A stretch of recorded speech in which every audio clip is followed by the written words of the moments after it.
Okay, good morning, everybody. We are now formally live and streaming to colleagues who might be observing us or members of the public.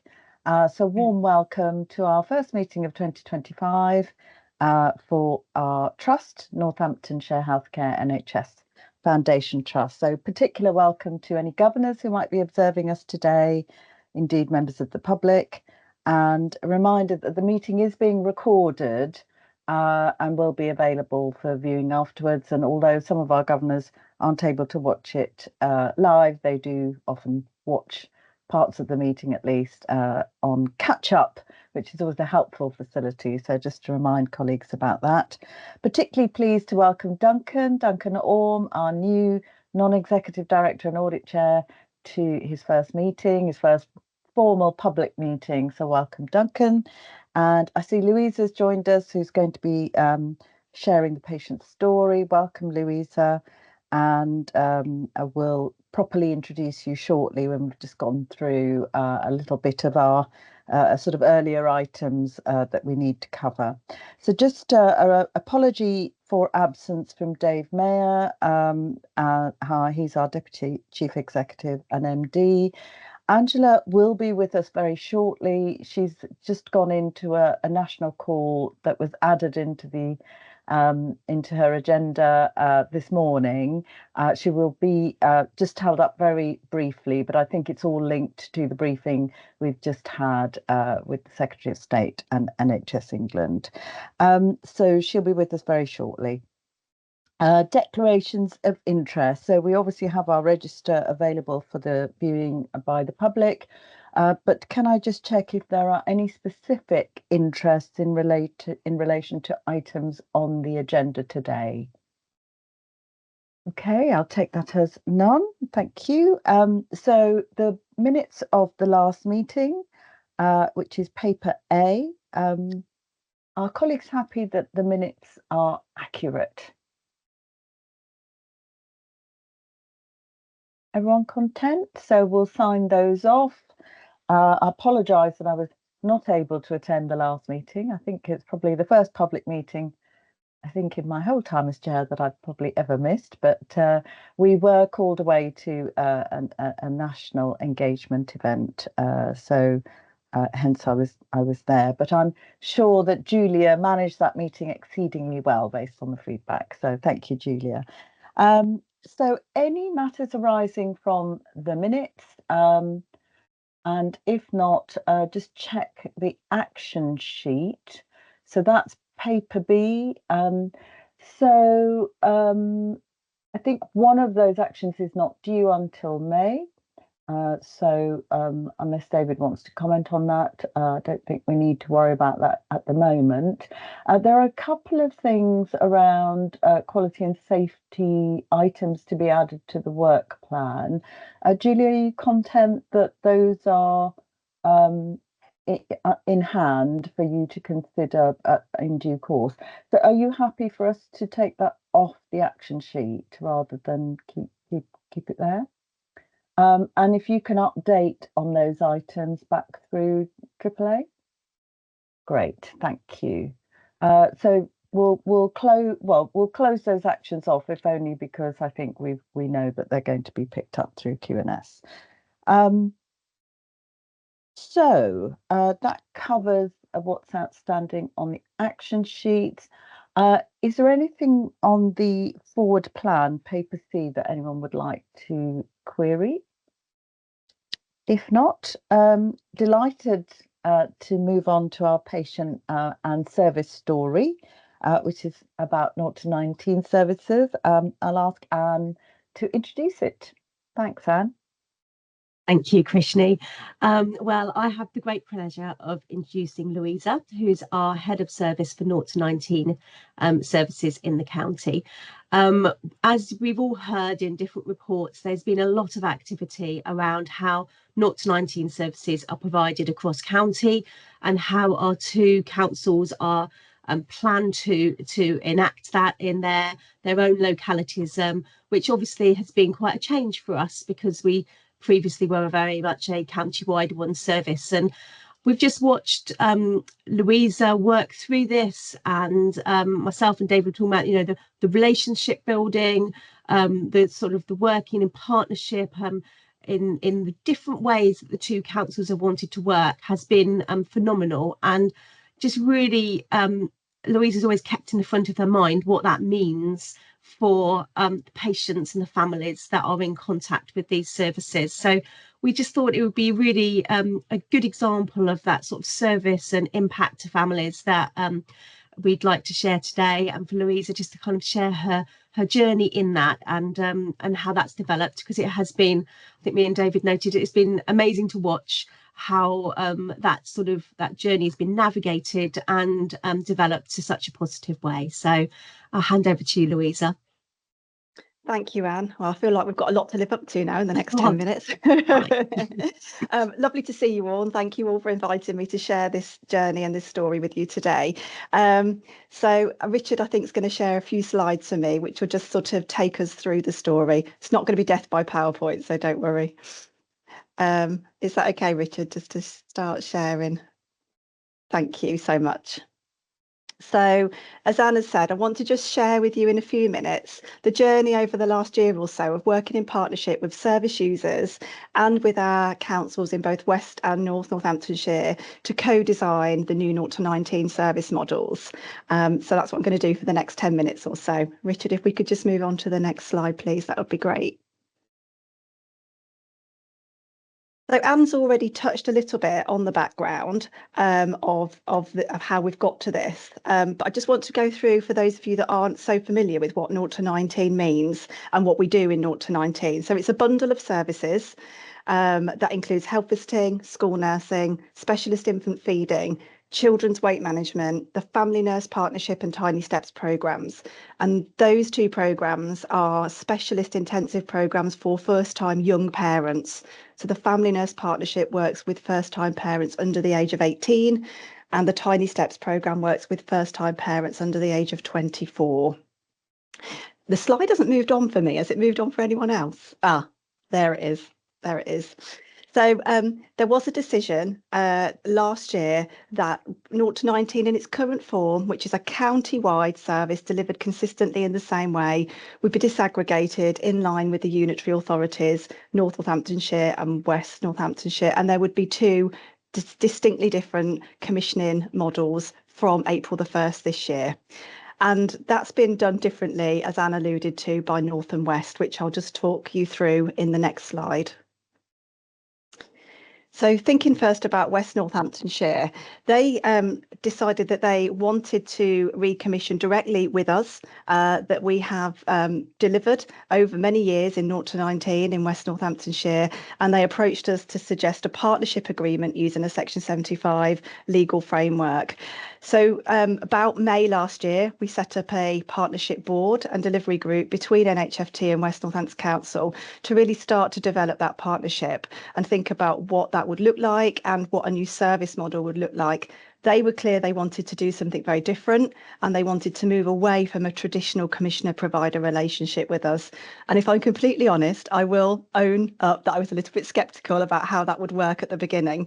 But I'm pleased to say that I've been proved wrong, that scepticism was unfounded, because it's actually really developed into a true partnership that I think has been very beneficial, not just for our organisations, but I think it's going to be really beneficial for children and families as we move forward in this new partnership way of working. So we started in around May last year, and that has continued over the recent months as we've built together a service model. But it's not just been with us. We've invited service users with families and children and young people in West Northamptonshire to contribute to what that might look like. We've held a range of focus groups and public consultation where we've asked families, what is it that you need from this service? And that purple box there just shows a few of the pieces of feedback that we had from families, which really showed that they were really pleased with the new flexibility that was being brought into the new models, that they felt that a wider range of options of interventions that they could receive from us would be really helpful, and that we will be able to more tailor support and interventions and approaches to families rather than have a bit of a one-size-fits-all approach. So it was really good to be able to share with families. And we met the particular moment that stands out in my mind was when we met with some of the teenage parents who've been on the Family Nurse Partnership Programme. And, you know, one of the mothers said, I don't think I'd still be alive without this programme. And that was a real powerful moment of just knowing the impact that we have on families. And that's what really keeps us grounded and has kept us grounded in this whole process. So if we just move on to the next slide, and we're going to start to think about North Northamptonshire. So they wanted to do something quite radically different. They wanted to split the 0 to 19 service into 2 different services, a 0 to 11 and a 11 to 19. So they have now commissioned 2 separate services, and they wanted to do that through a competitive procurement process. So that's been very different, and navigating our way through our relationship with North Northamptonshire through that has been different. But we've ended with a good outcome. I'm sure you all know that we did win both those bids for the 0 to 11 and 11 to 19. But in the 11 to 19 bid, they were very clear that co-production and having young people at the heart of that was going to be really key. And so we developed our bid in partnership with the Reach Collaborative. And we involve young people who are currently using either NHFT or Reach Collaborative services and sit on our youth advisory board to help us think about what that model would look like. And they then actually helped us to deliver the bid presentation when we went to do that. So the photo there is, I'm sorry, David, you probably didn't know that you were going to be in a photo that we shared today, but that photo is the young people themselves, David and I, and the leaders from the Reach Collaborative immediately after the presentation, when we went to debrief and have coffee and milkshakes and cakes, because it was it'd been quite an intense day. And but you know, those young people were absolutely incredible. They were phenomenal. They blew our socks off in terms of how they contributed to the process. And that feedback that we got from commissioners afterwards, that is in that, and I'm going to read it if you don't mind. I know it's there on the screen, but I just think it's worth actually reading. So this was from the commissioners who heard our presentation, saw our presentation. This is what they said to the young people afterwards. Your approach was innovative and engaging, and I loved every minute of it. I wasn't sure if some of my more serious colleagues would appreciate it as much as I did, but you captivated them too. Whilst the coffee cup exercise was a highlight, it wasn't the only element that led your group to getting the highest score possible. Your contribution to the question and answer session illustrated your understanding of the new service model and reassured commissioners that the partnership between Reach and NHFT would have co-production embedded in its design and implementation. And the young people were so proud of what they'd done to be involved in that, and we were so proud and pleased of their contribution. It really was amazing, and they were just an amazing group, and they are all completely committed to staying involved in the journey as we now have to mobilise this service. So we did an amazing bid, an amazing presentation, but we've got to make it happen now. We've got to turn that into a reality, and those young people have said we want to be on that journey with you and continue that co-production as we mobilise. So that's absolutely brilliant. If we move on to the next slide, please, Richard. So just to bring us onto the 0 to 11 service, which is now going to be called the Best Start in Life, we equally worked with service users and families to think about the development of that model.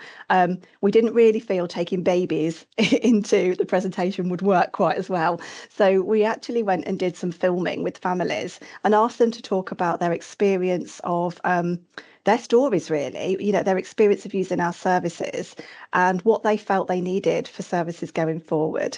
So we're going to show you a video now. And I just want to, I'll give you a little bit of a warning. You might need a tissue.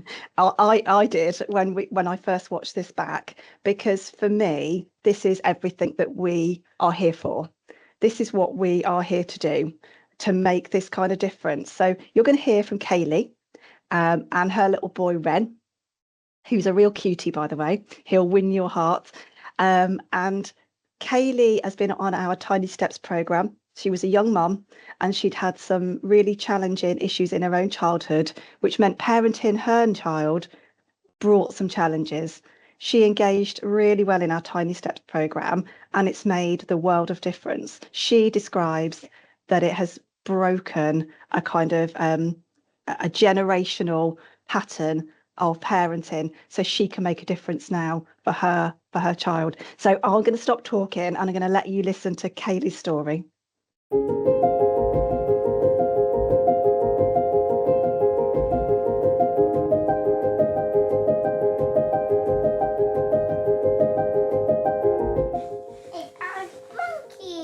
It's a monkey. And I see a giraffe.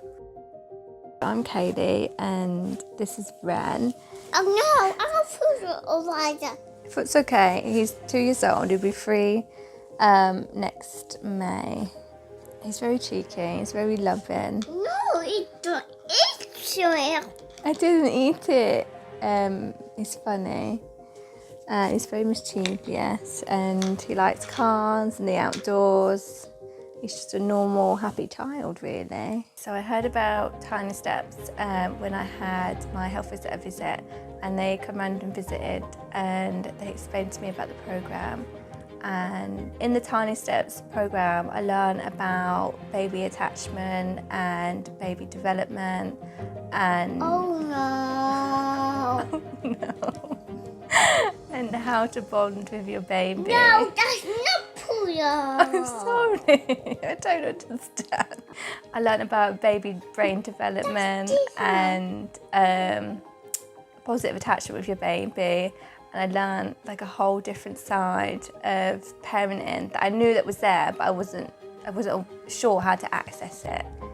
It made me have a positive attachment with my baby that I probably wouldn't have been able to get if I was left by myself. And I learned a lot about like Ren and about how to be a mum, and it taught me things that I didn't know. I think if I didn't have the support that I had, I wouldn't be the mum that I am today towards Ren. Because in short, I just didn't want to be like my mum. She wasn't a very nice parent to be around, and her parenting wasn't the best. And I think I would have followed her if I didn't have the support and the programme. I would have ended up like her, and it just would have been like the cycle continuing kind of thing. I basically grew up in an environment of conditional love, and I grew up in an environment where children were seen but they shouldn't like be heard, and my mum was very negative. What happened? And like very unstable. It's like walking on eggshells around her kind of thing. And you couldn't be like a child. I would hope and dream for Ren's future that he can be a child for as long as he wants to be a child, and he could be anything that he wants to be kind of thing. And I just want him to be happy, I want him to feel loved.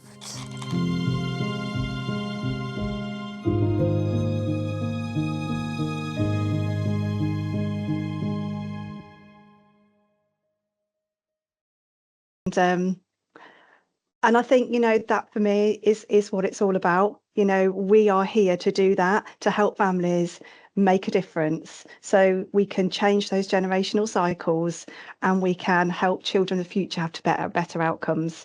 And so, you know, I feel really hopeful for what we're going to do in the future in 0 to 19. There is a lot of work ahead of us. We know that to get these new models of services up and running and mobilised is going to be a lot of work ahead of us in the next year or so. But I do feel hopeful and confident that we'll still be able to do the sort of things that we've been doing for Kaylee in the future, and that will impact lots of people's lives and see happy, healthy children growing into happy, healthy adults. So that's it from me. I'm very happy to talk about any of that if you'd like to, or take any questions. Oh, Louisa, thank you very much. That's how to start a board meeting, I think. You know, what a wonderful story, and so much to it, I think, in terms of different aspects that we can explore and that board members might want to ask questions about. Just to remind colleagues that the REACH Collaborative is the collaborative of voluntary sector organisations, which some of you will have heard about because Sharon Wormersley is a partner governor who sits on our council and previously talked about the REACH Collaborative, because the lowdown of which she's chief executive is is part of that collaborative. So I think they sort of partner with us, don't they? I think Louisa, in providing support to children and young people. So not to confuse with the Reach Network, who are our internal staff network. So I just wanted to add that. But yeah, and lovely to hear about the Youth Advisory Board's involvement, because again, I think our governors actually engaged, a couple of our governors engaged with the Youth Advisory Board maybe 18 months or so ago, Richard. So lovely to hear about them as well. So I can see there are a number of questions, Louisa, or comments that people want to make, so I'll bring those in. So Julia, please. Thanks, Krishni. Oh, thank you, Louisa. I know you well, but as a health visitor by background myself, obviously I'm first in the queue. Excuse me. It's overwhelming, isn't it? The emotional feeling you get from hearing the story. Excuse me, Kaylee's story, as you say, sums up completely what your service is all about. But I just wanted to make a comment about your leadership, because actually you take the staff with you, and all of that couldn't have happened. You have a very large service. I've been to one of your development days for the whole service, and to hear people even in December buzzing about new models, working differently, different people having to work differently across the county, that's no mean feat to bring people on a journey together. So huge thank you for your leadership. You know, very, very, very well done. And Thank you. I'm really convinced the positive impact you're going to have for children, young people and families across the county going forward. So thank you. Thank you. Thanks. It has been a big team effort, I would like to say, but thank you. That's what all good leaders say, Louisa. Angela. Yeah, thanks, Louisa, and apologies I missed the beginning, but obviously know a lot about what you've described. But yeah, I agree entirely with what Julia said. I think this has been a collective effort by many people, and I think yourself and David leading in terms of the procurement piece, and everybody leaning into information needed to support that is absolutely to be applauded, and a team effort and a team outcome, which is important. I was really struck by the co-production and the hope that came across, you know, and that's really important, not least for our people and our populations, but also for our staff. So that's incredibly important to me. But in terms of the sense of being procured, obviously it's always challenging. And I think and know that staff often feel concerned when those things happen, and you've come through that, and I'm sure you shared the same concerns. But what would be your advice to staff who may face that future challenge, or equally anything that you think we could do differently to support staff who are facing that and needing to change services in response to commissioners and local needs? Thanks. Thanks, Angela. I think we made a decision, and we had a little bit of we used very early on, which was for staff, we will tell you what we know when we know it. And we kind of started with that ethos that we would keep staff informed, communicated with, and we did that very early on. So as soon as we knew that there was going to be a procurement process, we told them that. So this, of course, in a competitive procurement process, there's things you can't share. And so there was a balance to be had. And that challenged me a little bit, because I am used to being completely open, honest and transparent. And for the fact that there were some things we couldn't, that was a little bit of a new way of working for me. But, you know, I think that kind of trust is so important, and I think that staff will only trust us if we are open and honest. If they think we're keeping secrets, they think there's something going on here behind closed doors, then we lose their trust, and then that impacts the morale. So I think really honest, open communication, sharing what we knew. We did regular Q&A sessions throughout the process. So when we knew something, we would do a written communication in an email to the whole service at the same time, and we'd follow that up very quickly in the next week with a series of Q&A sessions that people could just drop into, so we could follow up with the narrative and really pick up on any specific questions that people had. And we checked in with staff along the way. Is this working for you? Is this approach is working, and the feedback we got was yes, it is working, this is really helpful. So I think it was constantly asking staff as well, how do you want us to keep you informed, what is working for you? And our doors open. You know, if you've got worries, please come, don't sit there worrying, because I think what we saw a little bit of is people make up their own version of the truth if they don't hear the truth. And so the rumours that have gone around have been incredible. I mean, wow. I'm like, whoa, where did that come from? So actually having regular opportunities just to dispel any myths and try to reassure people what is the truth and what isn't. I do think having strong kind of trusted leadership in the service is really important. You know, the fact that I've been here for quite a long time, I know a lot of people very relationally, personally, hopefully set the groundwork for that kind of trust and that sort of that ethos of way of working. So I think that would be my advice of how I think it's worked and how it should always work going forward. Thank you. Thanks, Louisa. David. Thank you, Krishni. Thanks, Louisa. It's been great to come on the journey with you and to get to that successful outcome. I think I would like you, if possible, just to spend a moment talking to the board about kind of the understanding you've gone through, particularly about the work with corporate services, because it hasn't just been strategy and partnerships. And I just thought it might be helpful, kind of, you're from an operational perspective, I'm from a corporate bit. And I think just sharing your thoughts about what it's been like working with those teams would be really valuable for the board, if that's okay. Yeah, absolutely. I mean, it's been a really positive experience. And I think there can be a little bit of operations here, corporate there.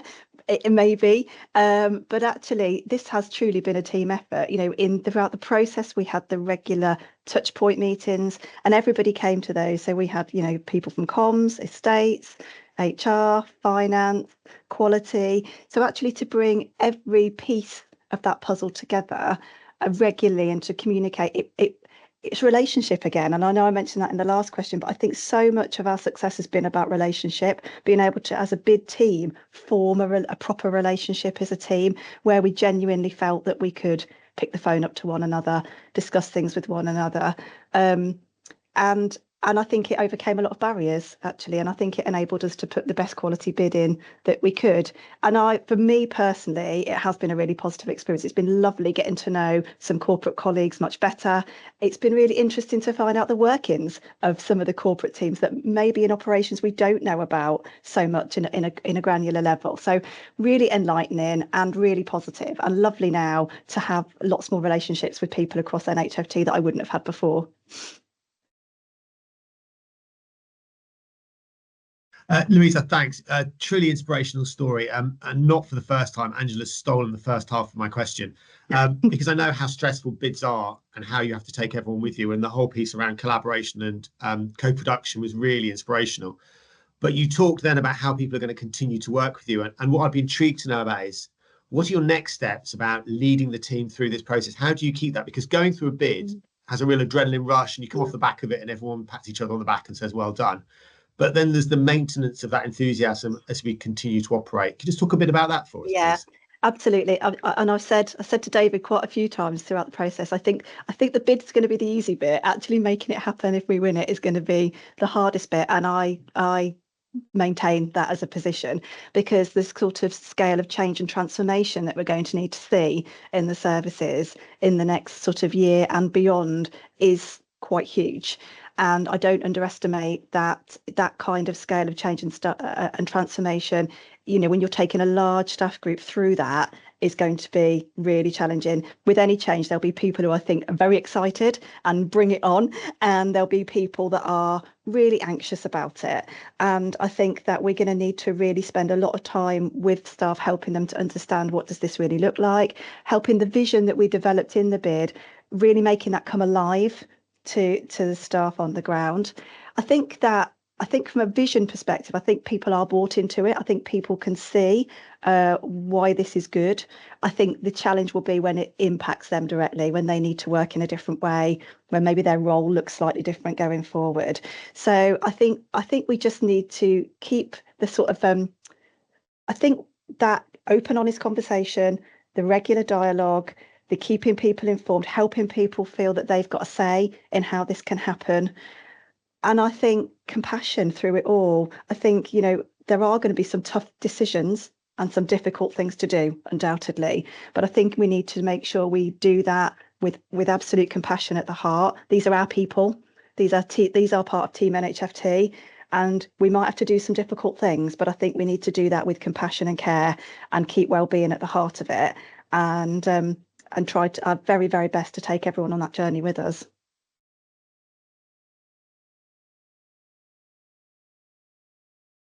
Just I think probably in the interest of time, I'll have to just take these last three, because I can see people keep adding into the list of hands going up slowly. So I think we'll need to cut off after Melanie. So if I could ask the remaining three to be a little bit briefer, please, that would be great. Paul. Yeah, thank you, Krishna. And you'd be pleased to know, Louisa, that this isn't a question, it's more of a sort of an observation for the rest of the board, really. I think what through this process Louisa and others have highlighted is that this is the job for us. We know that the money is tight going forward. We know that the messages coming out of NHS England are the money is the money, tell us what you can do within it. Well, that's effectively what was given, the job card that was given to Louisa last year. So actually it's really helped bring our thinking forward, and the approach that we're taking internally and trying to develop is much more about how we use a similar process internally to help everybody deliver the levels of transformation in the way that Louise has described. Really good point. Thank you, Paul. Yeah, so it perhaps, you know, there's a case study in here for lots of different learning, really, that we've been touching on through this discussion, haven't we? Which I think is really helpful. Judith, please. Thank you, Krishna. Louisa, I'm going to come at this from a very different angle, and all I really wanted to say is I really wish I could take this specific case study and present it to a number of other boards where I'm active and work with, because I really feel that what you have communicated to us just completely exemplifies what NHFT does, what the values are, and our strategy. You know, you've talked about compassion, you've talked about leadership, and what a fantastic leader you are, and how fantastically you've led this team through this. The collaboration and partnership is just exemplary, and of course that whole care around the children, the service users and their families. I mean, really hats off to you. And I think, you know, this really needs, I'm just so very pleased to have heard this and to have had this highlighted. So thank you. Thanks, Judith. Melanie? Well, I feel like that would have been a perfect place to finish, really. And I'm because I just absolutely support everything that Judith's just said. However, I did have a question which was about the co-production and how easy it was to engage the young people. Did you have to use a lot of persuasion? Did you have loads of people volunteering? And how did you get a good balance in that co-production team? So I'm conscious we're short of time. Maybe if you can just give me a few pointers as to how you went about it. We didn't have to persuade them at all. They were really delighted to be asked and jumped at the chance to get involved. So there was no persuasion needed whatsoever. I mean, you know, there was an element of it would have been easier to do it without them because when you really do truly co-produce, it takes a lot of time and it takes a lot of energy. And, you know, we were in a bid process. We had tight timeframes. It would have been easier not to, but that wouldn't have been the right thing to do. And we wouldn't have got the outcome that we got to. I think what was astonishing for me about them was just how articulate they were, just how absolutely amazing they were at being able to describe what works for them, what doesn't. They honestly, I can't. Do you know what? I wish, David, we wish we'd filmed their section of the presentation, because it was an in-person presentation and we didn't. And I really regret that now, because I would have loved to have shown that to everyone today, because I think my words can't do it justice. So that's a bit of learning for a future thing. And Louisa, I'm just popping into chat for the rest of the board, but the letting go by people like me and Louisa in a bid team and it was in that purple bit of feedback that the young people didn't just present a section, they answered questions throughout the interview. And that high pressure situation of us being in an interview, wanting to put across those key things with NHFT, and we didn't drill or prep the young people. We let them talk about how they wanted to talk, and that that's got quite a bit of pressure in for somebody like me to let go and really just hope and trust that young people will talk it through. And there were a couple of moments in there where they answered questions better than we would have done. Absolutely. Yeah. Thank you so much. And thanks, Melanie, for the question. I mean, I think it was interesting. I happened yesterday to be in a session about patient public voice and how, and the question was asked, how do we really co-produce? How do we make it meaningful? And I guess to Judith and Melanie's point, this really is a great example. And Louisa, you absolutely honest, because what we often think is, oh God, have we got time for this? That's just the reality, isn't it? That's almost a natural question. But I do believe, and I hope from what you've said, that this reinforces that co-production brings a better outcome. And actually, so it's the value it then adds to the process, doesn't it? And although it would have been probably easier and quicker and everything else, would you have got what you got as a result of it without that input? And that's really that huge question, isn't it? So for me, it's everything that Judith and Melanie have said. It's a really great case study on co-production and collaboration.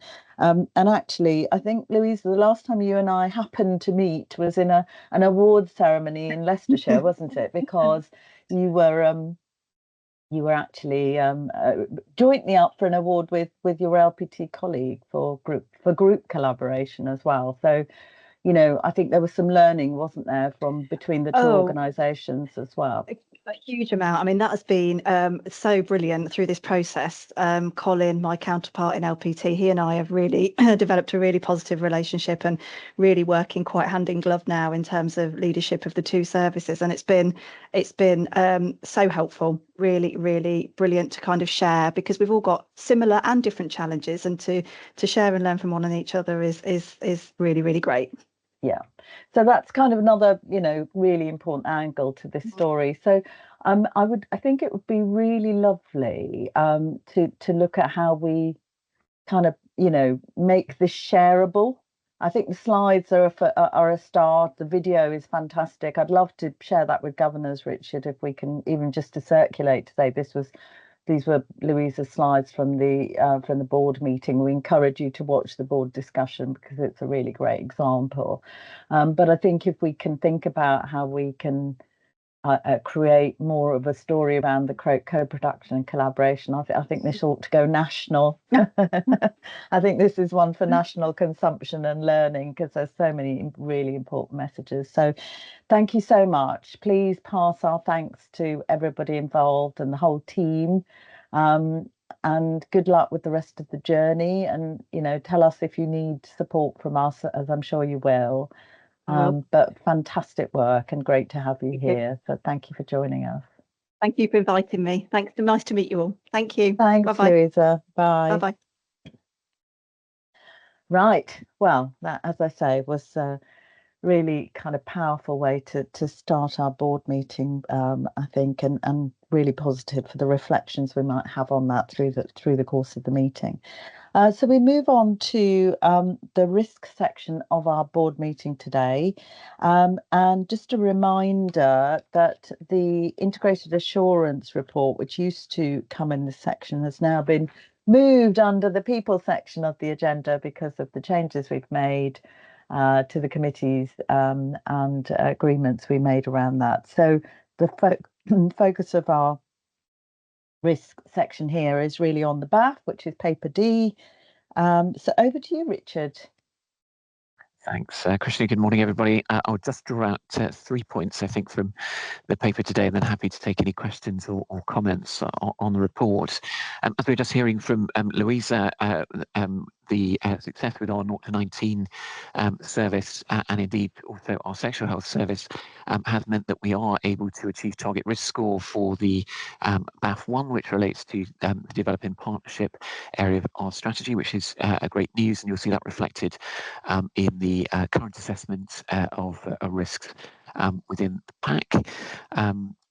The second area that I wanted to talk about was, as we're coming towards the end of this financial year, of course, coming towards the end of our DigbyQ strategy timeframe. So some of the work that we're going to do with the board in February in advance of the March meeting is to start thinking about our risk management strategy for the future year. We'll have the opportunity to then reflect on what the risks might be to the delivery of our future strategy.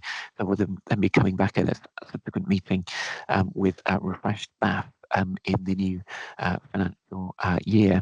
And then the third area I wanted to highlight from the report relates to some of the conversations that we started in Q&S, the Quality and Safety Committee, that is, regarding some of our children and young people's services. We talked quite a bit about a burgeoning level of demand for children and young people's services in NHFT and the risks that that posed to us in treating patients in a timely fashion. You'll see in the report the a reference to the outcome of that conversation at the Quality and Safety Committee, and also that we've been then engaging with our system partners to put in place an appropriate risk management plan to support us in managing those risks. I'll probably say no more on that at this stage, but again, happy to take any questions or comments. Thanks very much. So any questions or comments on any of the content of the report? Judith? It's an observation. Thank you, Krishni. Richard, thank you for that. And I very much look forward to the next stage of the development in the BAF, especially with regards to some of the perhaps fine-tuning with regards to the risks around performance committee, around digital and about sustainability. So thank you for that. Thank you. Any other comments? I was sort of looking, certainly when I was reviewing the report, around a sort of movement of risk, but I think it was helpful to see in some of the assurance reports, I thought that there were sort of discussions about that, and so I felt quite assured that actually the conversations had already happened and those considerations had already been made, so I didn't feel the need to highlight it here. So thank you for sort of those connections, really, which I think are really important to reflect. Melanie? Yeah, I noted, and we might come on to it later actually, in the performance committee, as a reference to maybe additional considerations for sustainability being one that stood out. So I thought that was interesting as well, to see how the committees are casting the net wider than just reviewing the BAFs and thinking about the wider risk profiles. But I was also interested in the risk target scores, and I just wondered, maybe with Paul and Judith, maybe from a performance committee perspective, just to throw some light on what discussions, if any, might have taken place on the target risk score for, let me tell you which BAF specifically, the financial resources, which at 16, I wondered whether we had considered aiming for a target risk score that was lower, given that the financial resources is such an incredibly important and managing within our financial resources is such an incredibly important part of our agenda. Thank you. Paul, do you want to come in? So I think there was an element around sustainability as well, wasn't there? I don't know, Paul, if you can pick that up as well. Yeah, just on sustainability, definitely had the conversation about whether that should be brought into our strategic risks. So that's definitely under consideration. With regard to the finance risks, I've forgotten where I've said this previously, Melanie, so we may have already talked about this, but I think splitting out the BAF risk around finance going into the new financial year into two, one about the in-year position, so it will be for 25-26, will allow us to have that flexibility to move the score more freely. And more in response to the progress that we're making through things like the value programme and bumps in the road. I think it will also allow us to take the nuance out that we've discussed at board around, well, what does the medium term look like? There are non-recurrent bumps in the road in any given year, but what does the medium term look like? Is our transformation going to deliver over the medium term? So splitting that out will give us an opportunity to be far more fluid, I think, with shifting the risk. And just one final point, Krishni, on reducing the score. I think we always get towards the end of the year and have the sort of thought of, well, the in-year position feels like it's in a good place, so therefore should we reduce the risk? And we'll come on to that maybe when we talk about finance elements in the integrated risk report. But overall, I think for 25-26, whilst we might want a lower target score, I think the realities are that 25-26 financial year for the NHS in general is going to be really tricky. So whilst I'm happy that we lower our target score, I'll have to give some thought to the list of mitigations about how we hit our target score. Yeah, one could argue it's going to be a higher risk environment than it is this year, and therefore it's sort of, you know, managing that and being focused on that risk, I think is going to be really important. But good point. So I think so Paul will obviously in the refresh that follows, we'll look to see that change of sort of medium to short term prompted by that, and also consideration given around the sustainability element. And we note, obviously, Richard, that the point you've made about the risk management strategy and sort of refresh that's due, and changes to the BAF, which I think are sensible and the board would support. So thank you very much, Richard. Nothing else that you wanted to cover off? Great. So we'll note that. And then Anne, is there anything you'd like to update us on, just broader environmental system risks that are affecting our services and staffing generally, etc.? Yes, I suppose the thing that would be important to raise here is around the urgent care system, which has been under great pressure this month. And as you'll seen from flashboard reports, we started in critical incident, and it looks like we're closing in another critical incident. And this is really around the pressures on ambulance transfers and the patient flow through that urgent care system. There's been a lot of work done on this, as we've heard in previous committees, so I won't outline all of that. We did have additional winter schemes that went in just prior to Christmas, which supported different community activities for us, including how we respond to some of the EMAS responses, and support in that area for the lower level EMAS response, which has been good. But there's still an incredible amount of pressure. So we're starting to focus on what that looks like as we move through this year, terribly into next winter, and how we use the resources that we have got, and particularly looking at the urgent care boards, particularly looking at the use of Spinneyfields and how that might be utilised later in the year. At the moment, it's being used for UHN's sort of decamp due to RAC, but actually we know really have been really struggling this winter. So what does bedded capacity need to look like sensibly across our system for the coming years? So we've kind of got our eye on the short term as well as looking on the longer term. But I'd just like to say for noting that our staff are working incredibly hard under some really strong pressures that are out there, and particularly our community beds and our ICT teams have really been flexing and leaning into the pressures that are in the system. And I think all those staff really, we'd like to acknowledge their hard work that they've put in. Thank you, Anne, and I'm sure we would all as a board want to endorse Anne with that, and really send our message of thanks to staff who work so hard all year round, but we know the added pressures that are there that colleagues are facing, and obviously anything we can do as colleagues around the boardroom as well, and you must let us know. But thank you very much for the update. Any questions for Anne? Okay, thank you. So we move on then to our strategy section. So we have our environmental analysis piece, which is just an opportunity, I think, for Angela to kind of give us any horizon scanning or environmental kind of developments that are worth noting for the board today. So, Angela. Thanks, Krishni. So just a couple to highlight.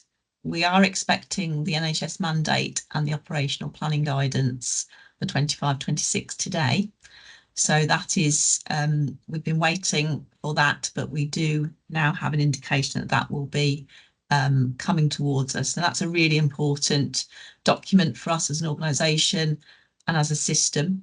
And we really need to understand our relationship to it. So we've got planning underway already, as you'd expect, in anticipation, being led by Dave, our Deputy Chief Executive, but nevertheless, seeing the actual document will be helpful to inform that and the local discussions. At the same time, just to highlight the Integrated Care Board, we had a development session recently, and Nikki Adams from the ICB did a really key piece, I think, for this system around the focus on neighbourhood health and the opportunity that we have to transform in this area. And this is something that Anne's very close to in particular, in part of the primary and community work that's being led through the ICB.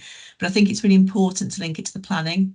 This will be an opportunity to think about how we could transform collectively and understand how our relative other areas, like our mental health collaborative, learners dock into them, our elective care reform, because it is a model of care that I think would be beneficial for outcomes and population needs. So more to come on that, I think. And then the final thing just to mention is the devolution white paper. Of course, that is also something that I'm sure people and colleagues are aware of, but that's an important piece of government work that's going on for local authorities, and clearly there's lots of discussions happening around the local authorities, but in essence they're going to have the opportunity to form more partnerships across the local authorities and to have responsibilities around housing, employment and energy. So we are staying close to that as well through the Integrated Care Board, but it is important that we understand that for ourselves in NHFT as well. And I'll leave it there. Thanks, Krishni. Thank you. Any other executive colleagues want to comment on anything or add to anything? Okay, well, we'll note that update from Angela. Obviously, we have her Chief Executive's formal report to come. Just taking paper E, which is my Chair's report to the board. A couple of points really just to highlight again, a formal welcome to Duncan to his first board, and I particularly would ask colleagues to support Duncan with his sort of onboarding, which means opportunities to talk to you all really, please, and to kind of get your sense of how things feel for you from your perspective, either as an exec or as a committee chair or member. So that Duncan has a really good sense of some of the challenges and issues we're grappling with, as well as opportunities we might be seeing. So I think that would be really helpful support as ever with any new colleague. There are other points I think I would just take as read. I wanted to also just highlight that I've now standardised the report and reporting across NED colleagues in both NHFT and LPT, so that's quite and the report is of a standard format, so hopefully people can read straight across. But if any NEDs would like to highlight anything they've been doing, most welcome to do that. There's a very long list of activities that colleagues have been up to, which is always useful to see. So Julia? Just hot off the press, really. Robin and I on Tuesday hosted with Anne, the ICB Quality Committee Chair, Liz Galton, who's got a public health background and nursing background, actually mental health nursing, so that was really, really helpful. And Anne took us to a number of services on the St Mary's site in Kettering, and it was a really fantastic opportunity. At each service we went to, I mean, Anne summarised a thank you email back to the staff, and honestly, we need to share that, I think, a little bit wider, Anne, because everybody had great examples of collaboration, partnership working, examples of staff wellbeing activities, etc., which were amazing, but also very, very honest about the challenges and about how people were coping with things and the way they were addressing issues, always patient-centred. And it was just fantastic. And to bring a partner, the ICB in and actually give them the opportunity to really understand our services was phenomenal, I think, Robin, wasn't it? It really was a great opportunity, and I'm sure we'll be doing more of that so that it helps us all in the system understand the challenges we've got. So just to thank everybody for that afternoon. Thank you, Julia. And I think it's a really important opportunity, as you say, particularly with our kinds of services, because we know that not everybody appreciates the kind of range of services and some of the challenges in those services, because they're not, often, particularly in mental health, are not well publicised or tend not to be well understood. So a really important opportunity. I know the chair at UHN is very keen to do that at some point as well. So I think it's great that we've taken the time, and thank you, Anne. I know we wouldn't want to burden services, but equally, I think the opportunity for them to voice to partners some of the challenges that they might be facing and how we're grappling with it, I think ultimately helps decision making that we undertake as a system. So it's really good that we were able to do that. And we thank Liz for showing the interest and wanting to engage with us as well on that. Melanie. Yeah, well, I'm really stealing Jo and Anne's thunder maybe by jumping in about our service visit to the PMVA team, which is the Prevention and Management of Violence and Aggression. And really good every now and again to go behind the scenes really and look at the teams that support the frontline work and the patient-facing work. And remarkable not only because of in Mental Health Legislation Committee, which I attend, we see the outputs of all of the seclusion and restraint work and the data and the statistics, but really good to get more insight into the training, the development of training, and the attitude and approach of the team to support staff across the trust.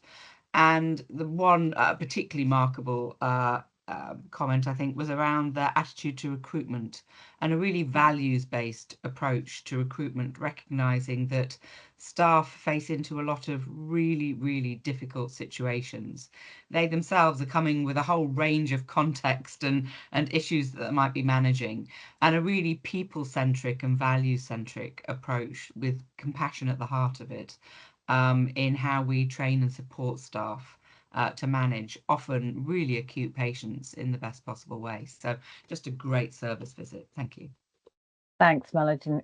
I've had the privilege of spending time with that team before, and I think one of the things that strikes me as well about the PMVA team is that I think the training is co-produced as well, isn't it? And involves people with lived experience in the training, so really powerful, and a very, very experienced team that have been supporting colleagues for a long time. In fairness, Krishni, I could have carried on for some time waxing lyrical about all the different things that they do, but I've kept it short.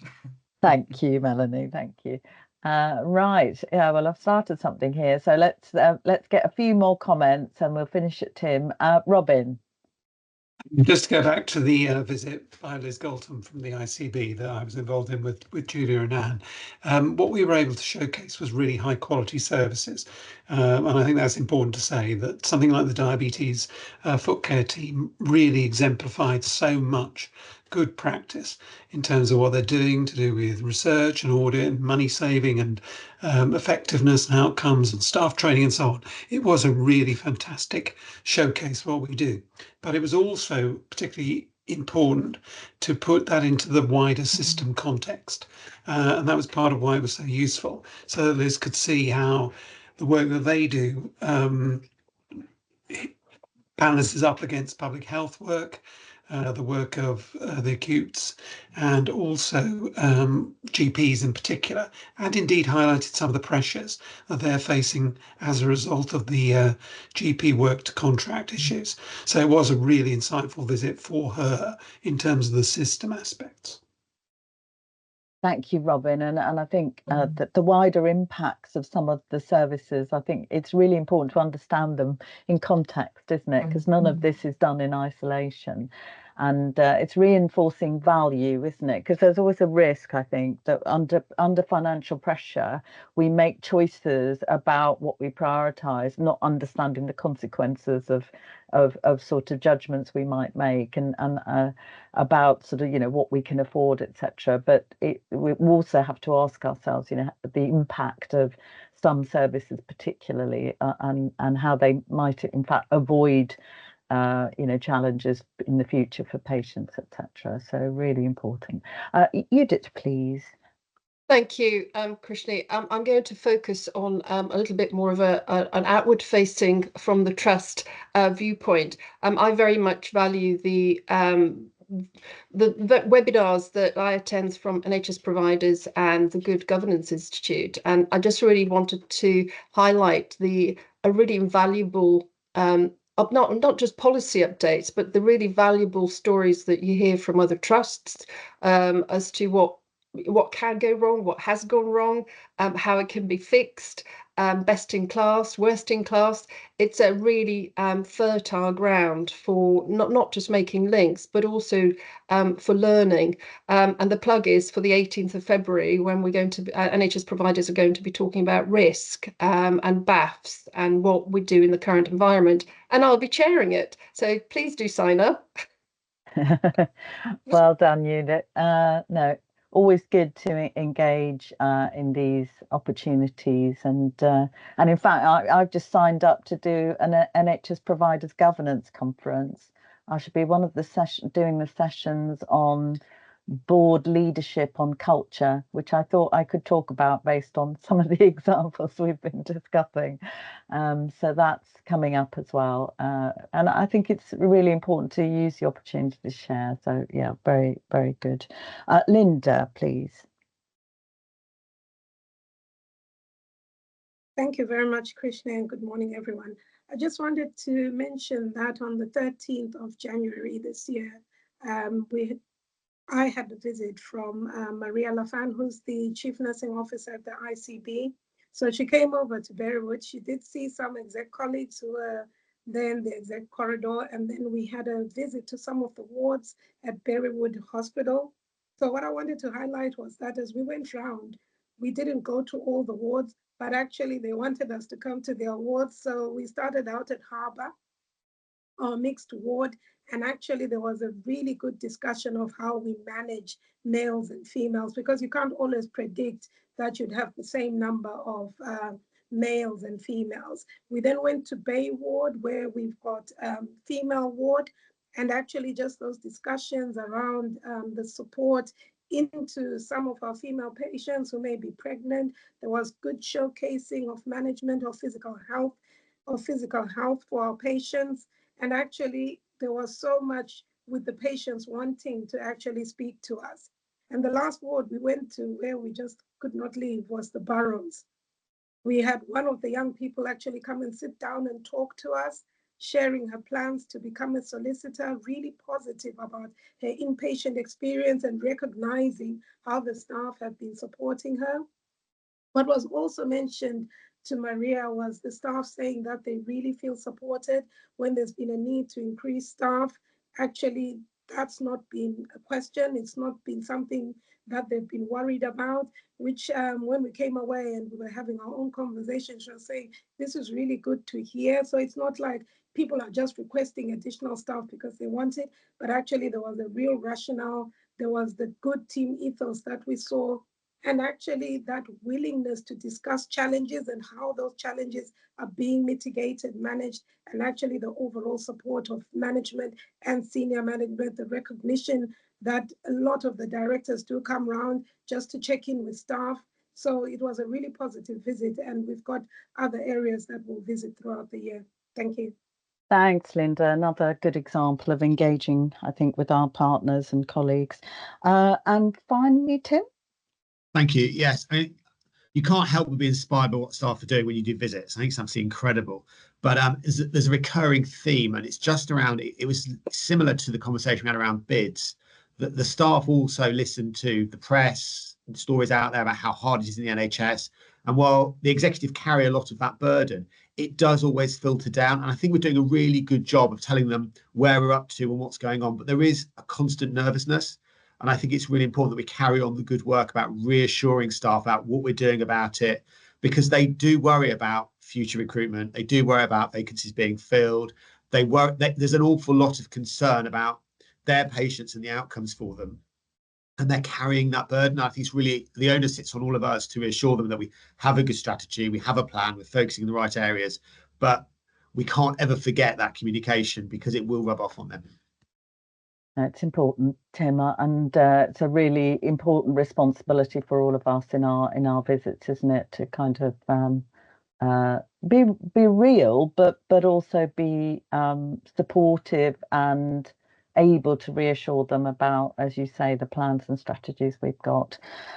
Thank you, everybody. So just really for noting at this stage my report, but Angela may want to pick more of these sort of areas up in hers. So over to you, Angela. Thanks, Krishni. And as ever, I want to start with a thanks to all our staff and our volunteers and our governors supporting us to deliver what people are describing, because we've heard about the challenges. You know, winter's one challenge, but there's constant challenge, I think, in terms of increasing demand and pressures. And there's lots of great things happening, but it's about people doing that. And we're indebted to our staff and people for that.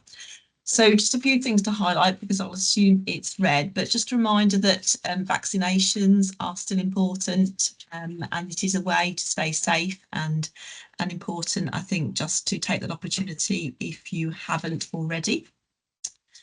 Really, just a couple of highlights in relation to the Care Quality Commission. You'll see some reference in the report to some information, but just to remind people that as the Care Quality Commission goes through its transformation, and I know people have seen in the media some challenges and lots of scrutiny involved at this time, it's important for us as a board to be aware that people through the Care Quality Commission are still inspecting services, and that is clearly still present and expected and part of what they're doing. And we could always be open to an inspection process, because clearly, transformation or not, the standards of care are what we are here to deliver. Just to highlight the refresh plan for the NHS workforce. Again, we've talked previously about the NHS workforce plan and we welcomed it, but I think this is going to be another opportunity to align with the 10-year plan work that clearly is going to be so significant for the NHS and for us. So we welcome a refreshed workforce plan, and we look forward to that in the summer and understanding what that means for our 25-26 and beyond position as well. We were very encouraged by our staff survey response. We had over 60%. That's really significant to us, because we expect that to be above average for our peer group. We haven't got the full results yet, because clearly that has to be still analysed, but we do anticipate that that would be a high response rate, and that means it gives us a really good sample and a validation of what our staff voice is saying. So we look forward to sharing more with the board as we receive that, and with our organisation in terms of what we need to improve on and focus on further too. We've heard about the North Northamptonshire Council contract, but I just wanted again just not to miss the opportunity to say thank you to everybody for the work in that, and also the work in partnership that's going on with West Northamptonshire Council as well, because that's as significant to us at this time. There's lots of good news stories in the report, which hopefully people will have looked at, but I just wanted to highlight again our chefs within NHFT who continue to be there in the national arena, highlighting the work they do. It again illustrates the passion in all parts of our organisation and the leadership that we have, and I think it was great to see that once again within NHFT, and we're really pleased about that. And then finally, just to mention, Chris and his team planned and organised a Making a Difference everyday conference for our admin staff.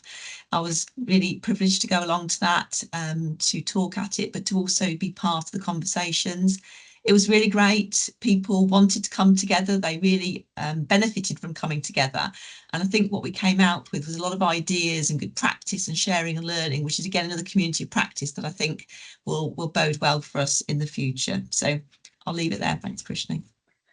Thanks, Angela. And it's really important to recognise the very important role they play, because I think sometimes people focus heavily, particularly members of the public and sometimes in the media, that there tends to be a focus on the importance of clinicians, and of course that goes without saying, but actually many clinicians will rely on the quality of the administration that absolutely kind of underpins the processes we operate, and so it's really important to recognise that group, I think. Chris, did you want to come in?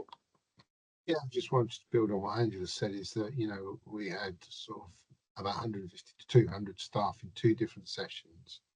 I think they show a real enthusiasm, as Angela's saying, as that part of the organisation. They highlighted some challenges, which was really good to hear, and we can take those away and do some work with them, but also that, they're hungry to contribute and develop and move forward. So I thought it was just a really positive day, as Angela says, and and undermines the commitment of our staff across every single staff group in the trust. Thank you very much, Chris.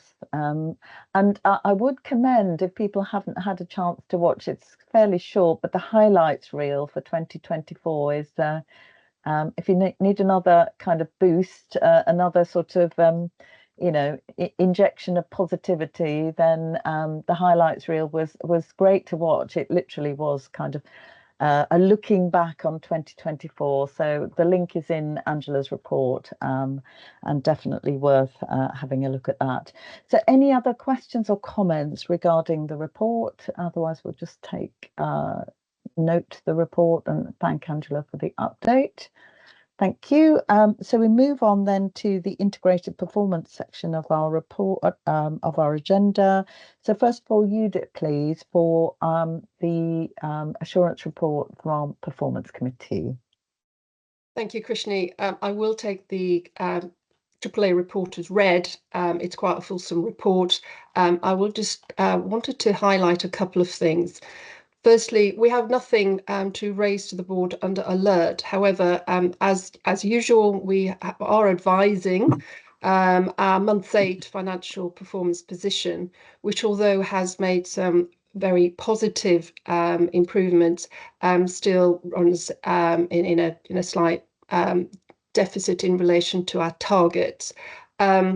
This is mainly to do with medical locums and the costs of those, as well as some mental health excess bed costs. Both of those actions are being focused on by staff and the teams. So there is expectation still that at month 12 we will meet our target of breaking even.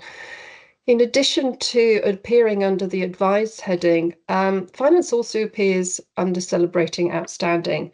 I think the committee felt, and I definitely feel, that it's really important to recognise all the work that to date has been gone into not only our value programme, but delivering the financial position that we're currently in. Constant headwinds, the constant challenges, and the hard work that all the teams have done really do need to be recognised at this sort of 2/3 stage of the year.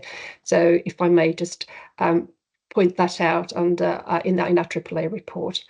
The committee received good assurance from the integrated organisational report, which is the next item, and there was quite lengthy discussion around data and waiting lists, which continue to be a very deep conversation point, in fact, at all committees, not just Performance Committee.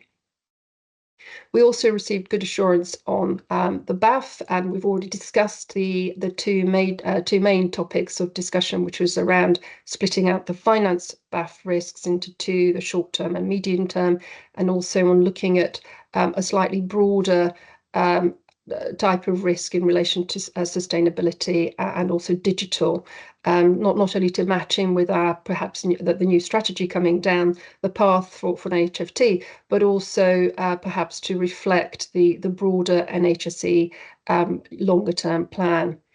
We also received good assurance around the National Cost Collection and the Urgent Care Board.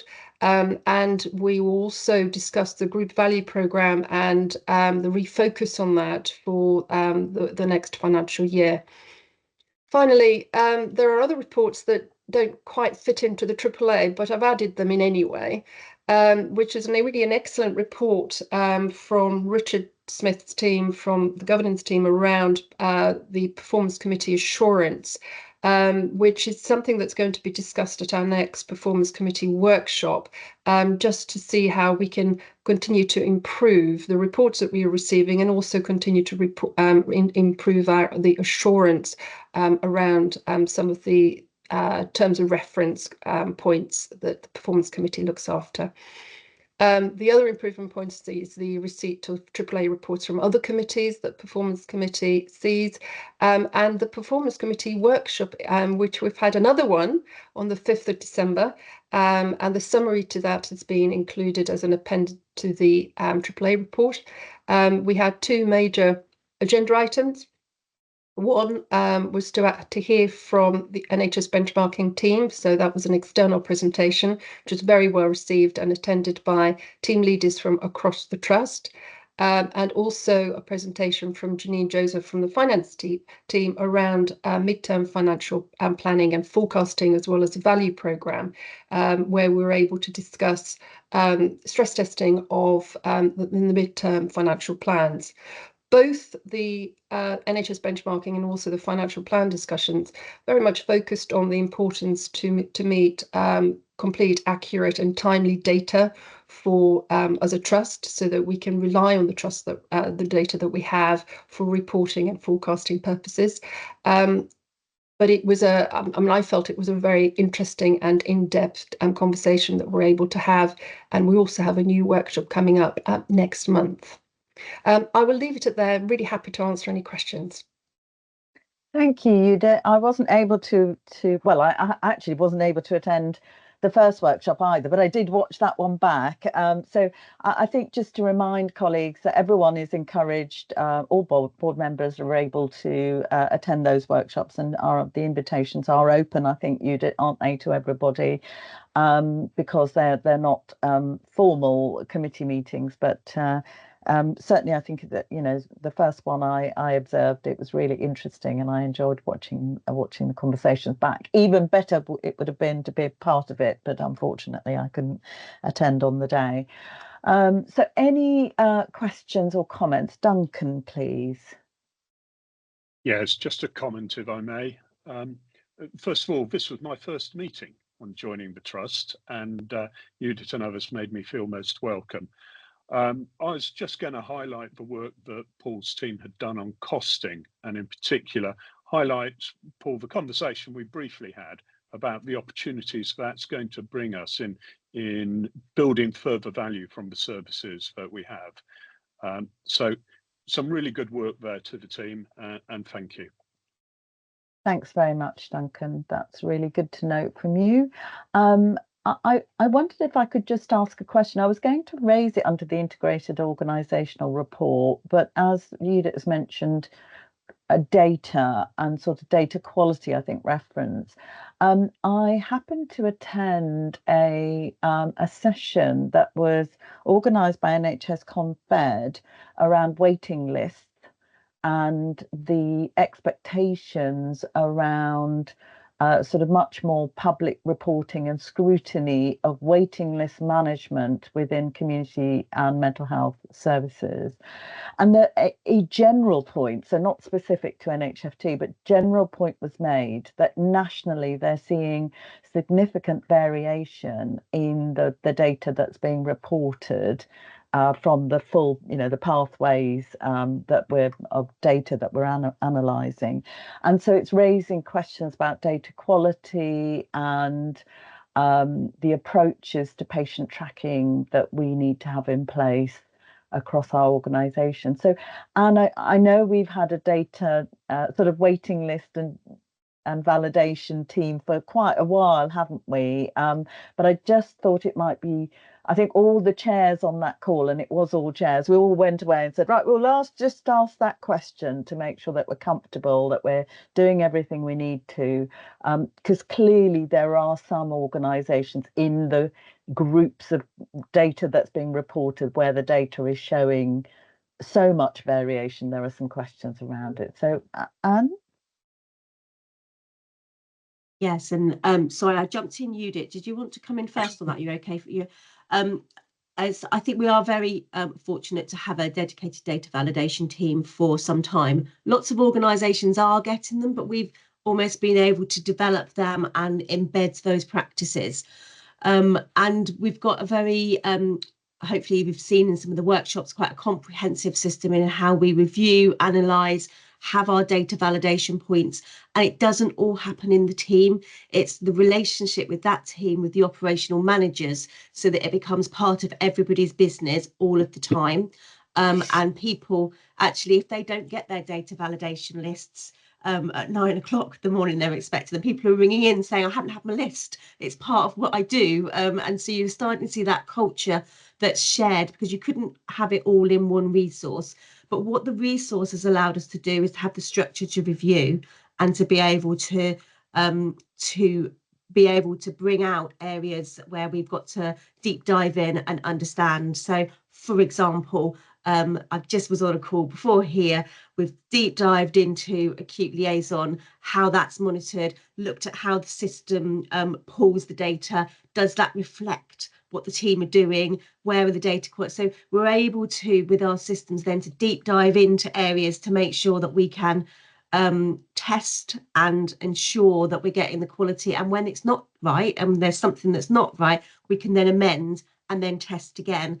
So I think that that's something that really comes through in the waitlist management and data validation committee, and reports back up to the performance committee.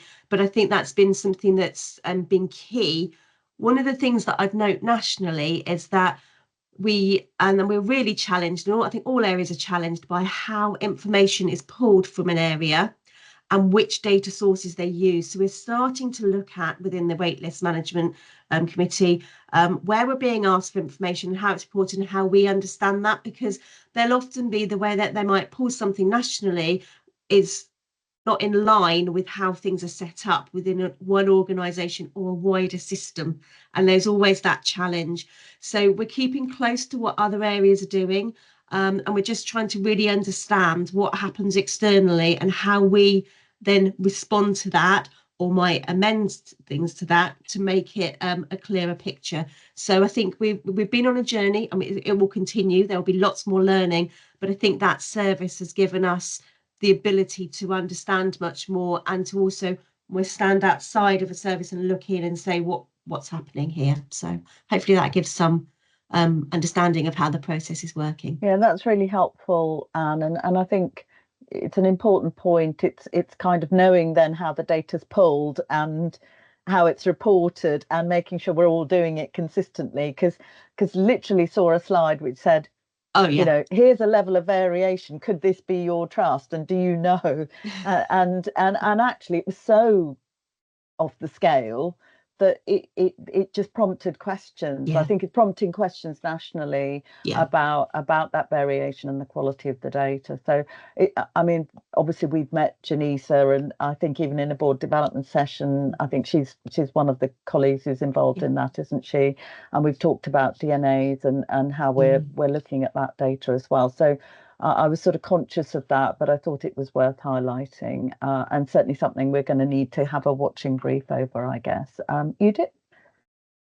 Yeah, thanks, Christine. If I may just clarify two very separate points. So one, in relation to accuracy of data, it was something actually that was mentioned by the team. So it wasn't a challenge that was thrown out by the committee. So there was really the recognition that all teams understand that they really need to focus on that in order to ensure that the data that is being reported and used is actually, you know, accurate and up to date. And just to again clarify around waiting lists, The integrated organisational report is, and the development of that report has really allowed not just performance committee but also quality and safety committee to try to triangulate and understand more around waiting lists. So how wait lists triangulate with demand and staff levels.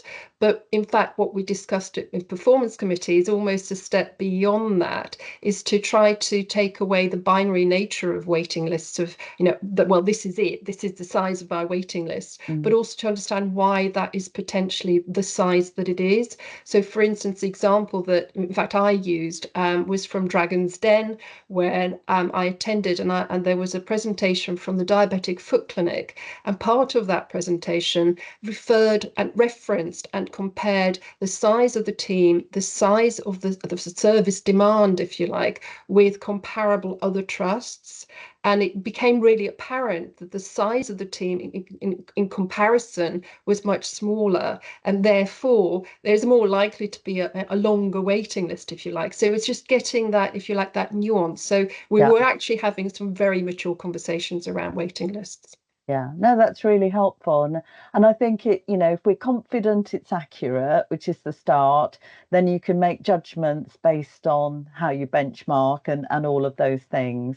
I think, as I say, nationally, I think they were just raising questions about that broader point, not specifically about NHFT, but actually, have we all got consistency and accuracy and all of that, so that the benchmarking is realistic, I guess. But that's really helpful. Thank you very much. I thought it was important to raise it as it's been discussed amongst national mental health colleagues.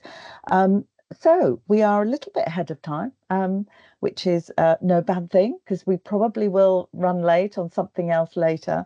But I suggest that we take our break now rather than go into the quality section and start that, because we've obviously got a number of reports there. So if we come back together at, let's say, 10 past 11, is that okay, Julia?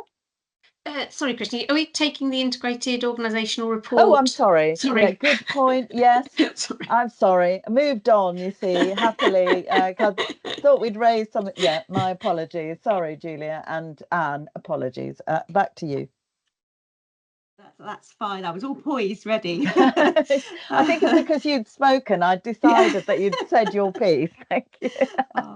Well, I'll take the report as read. I just have a few points that I thought pertinent to pull from it, and also open the floor to my colleagues for their sections. Paul, Chris, and Linda, please come in with any key points you'd like to bring through from your areas. So just the key things I think it's good to just flag. We have seen a fall in the wait list by 3.9% in December, although there is a seasonal impact and changes, particularly around our children's lists. So not duly unexpected. For myself, I think what's been really important is that we're seeing the longest waits remaining within a set number of services. And that doesn't mean I'm glad that those services are having waits, but it means that we're able to track really carefully and concisely what's happening with those waits, and that we have clear action plans for each of those areas that we're able to see and escalate any specific concerns or changes or alterations. What we're seeing is, from the people that were seen in December, 92.6% of those were seen within the 18 weeks, which is really good. That's going to bring us back up to a good position. I think some of the services that we've mentioned in the service visits that we've seen have seen some real changes in those profiling. So I'll just pull a couple of them out. The MSK team, we've had on our radar for, well, since I've been in board, the concerns about waits in MSK. And when we went to visit them, and also we've heard in EMB and other boards that they've had an extensive amount of work on their wait list. And they have seen a substantial reduction in the 52+ week waits from 650 last year to about 15 at the moment, which is a massive change in the work they're doing. This has been recognised by NHS England and GIRFT, and we've been given some funding to really focus on getting everybody seen within 18 weeks, which is a challenge, but I think we were quite impressed by the enthusiasm, the determination, and also the plans that the service have, acknowledging there will be things that come, you know, left field that we're not expecting, but really recognising they are determined to get there. So I think that was just something to flag. Diabetic high risk folks, you mentioned, Robin, I'm really impressed with how innovation has seen a change to their wait list, and I think should be noted. I think for ICT, we noted in the report around the response, the UCR response, 81%, which is above what we need to do. That's along the backdrop of an absolute increase in the number of people seen. And I think that's not always quite as visible. Their activity from last December to this December was 90% more, and they're still achieving a really good UCR response. So the activity in ICT, it's been seen as one of the key responses to winter.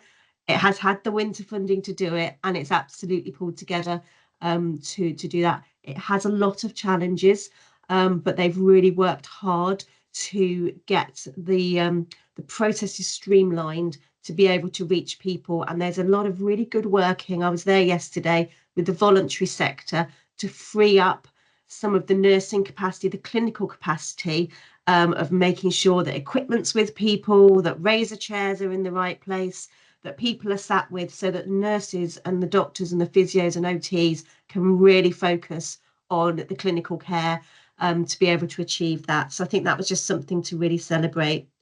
I think the biggest challenge that we see throughout the report and is known within the system is around children's services. We're seeing some improvement, some great improvement in CAMHS and their weights, but we're seeing SALT, speech and language therapy, improve. ADHD, neurodiversity, adults and children is still quite a significant challenge, and that's reflected in the business cases that are going in for the system. So I think there were the key service things that I wanted to pull through that reflect the performance.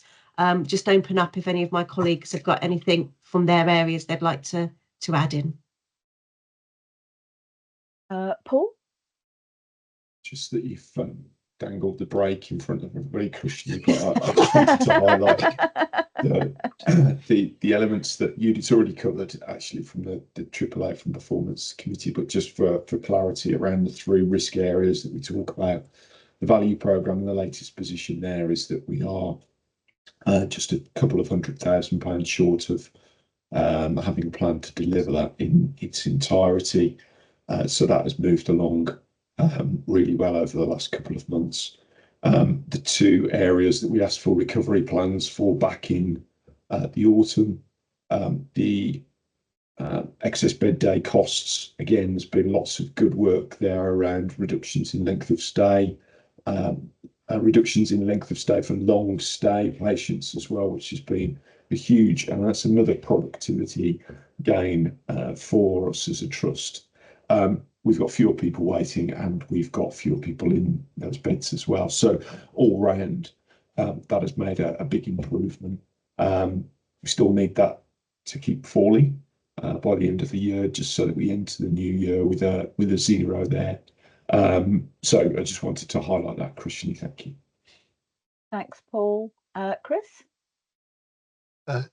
It might be useful to draw a few elements out in the vacancies below target, which is good for the challenge we've got to reduce our temporary staffing across the trust and within the NHS. Sickness at 6.3% is the big concern, but just to provide some assurance to the board that this has been initiated already, a major focus from the HR team working on a focus on short-term, long-term sickness, and we discussed that at the exec management board with a commitment from the operational teams to do work to address that. And today we're running a pilot of something we've talked about in a number of areas, a HR training, 2-day HR training program, which will again have a real focus on supporting managers to manage that. The turnover with the exclusions is below target.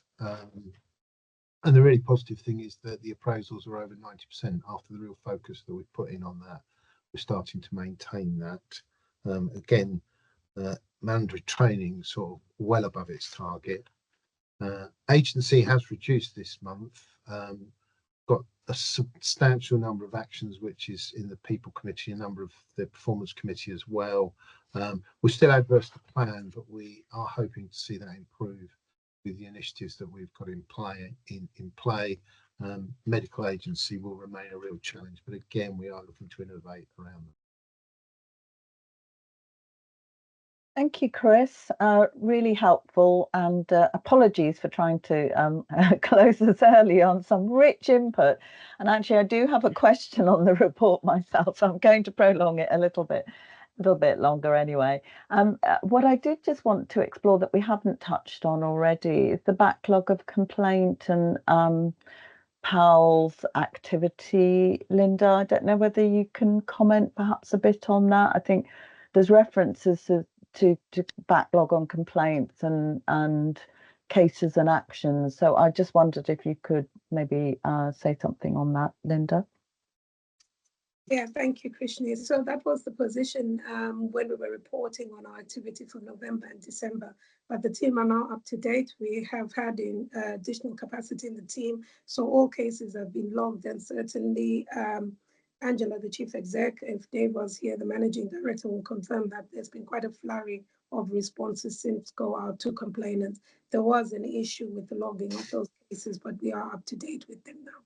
Great, thank you very much, Linda. That's really helpful. Joe? Thanks, Krishni. That was my first question, but I'll dismiss that one. Anne, you won't be surprised that I'm going to just take us onto the secured services performance activity. It's been a bit of a theme of my service visits recently. And obviously the changing nature of the prison population in some of the prisons we support, particularly the uptick in remand, the proportion of remand prisoners, is going to put pressures on the teams. I know recruitment has been tricky. Have you got any updates that you could offer just to assure us that even if the targets are never going to be 100%, that at least capacity is in the right places, please? Yes, and we have had some improvements in our recruitment, which has been positive in different areas. I think it's particularly remands that we, as you say, Joe, we see the pressures. It reminds me a bit when we think about urgent. It's like the ED of of prisons where a lot of the activity happens. So we are seeing a tracking improvement in our recruitment, which is good. But also, I've been speaking with the teams, the leadership team, about really understanding the model of remand prison, and then how that links into workforce and support and retention, and how that and recruitment, particularly in those early days, but also how that fits into then how we perform. Because I think it's the remand world has become so fast that we need to refresh that modelling to be able to understand how all of the elements knock onto each other. And I think there's something very different about starting in a remand prison than other areas. So we really need to make sure the offer for people coming in enables them to be able to be retained and developed through the way. So yes, we have improved on recruitment, but it needs to be a bit of a longer journey than that. And so that's the ask of the senior team that they're working on at the moment. And I have to say, some of the early things, sort of feedback back from the assistant directors, has been really positive on how they're taking up that challenge and thinking about the art of the possible. And myself and Chris's team have worked with the what does that recruitment and retention offer need to look like to support the growth of this workforce to keep it sustainable. So there's a number of things in the longer term plan as well as in the immediate. That's really helpful. And I'd just draw the board's attention to the ratio between prison population and contacts. I think that's quite an important bit to look at as well. Thank you. Thank you, Joe, and really helpful response, Anne, to kind of give us a sense of trying to look at it differently as well, rather than, let's try and solve the problem in the way that we always have. So that's good to hear. Thank you. Melanie.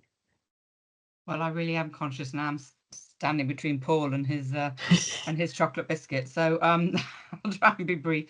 There are actually two questions that I actually think might be best referred to the audit committee with Duncan's blessing. The first one, I a question around the Marina Ward and its expected reopening, I think, in March 2025. That concludes a project that has taken a significant amount of time to deliver and has incurred additional cost on the trust, as well as disruption for staff and patients. So I think it would be appropriate for the audit committee maybe to front up a sort of just a project review and a lessons learned, which I know will be taking place anyway, but because of its significance, I'd like to propose that the audit committee maybe just takes the lead in on behalf of the board in just seeing the outputs of that.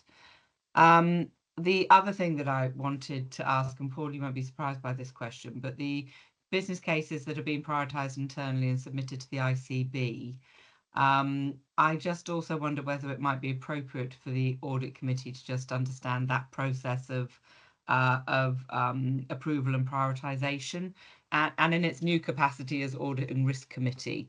I'm not just looking for jobs for you to do, Duncan, don't worry. But I think it might be again appropriate to make sure that, you know, the business cases have gone through all of the appropriate sign-offs, and in their positioning with the ICB, you know, then to sort of understand the ICB response to that. So I just think there'd be two interesting areas.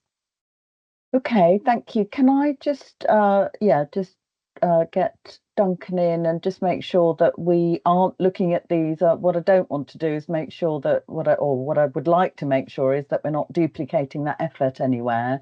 So it'd be helpful to just get a view from Duncan, but also Richard, just just in case we're already looking at a process for looking at any of these things, it would be useful to get some input from you. Duncan?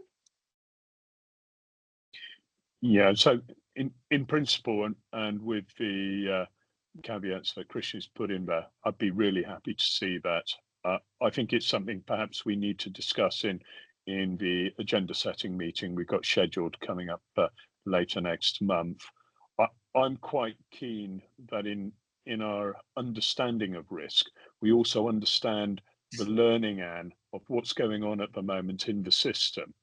There's a lot of responses that the trust is being asked to make to contribute to the system response, and how we can take that with firm-footed steps into the planning for the next year. So we are seen not just as a learning organisation, but a learning organisation in a learning system, I think would be a great piece of reassurance in terms of the risk.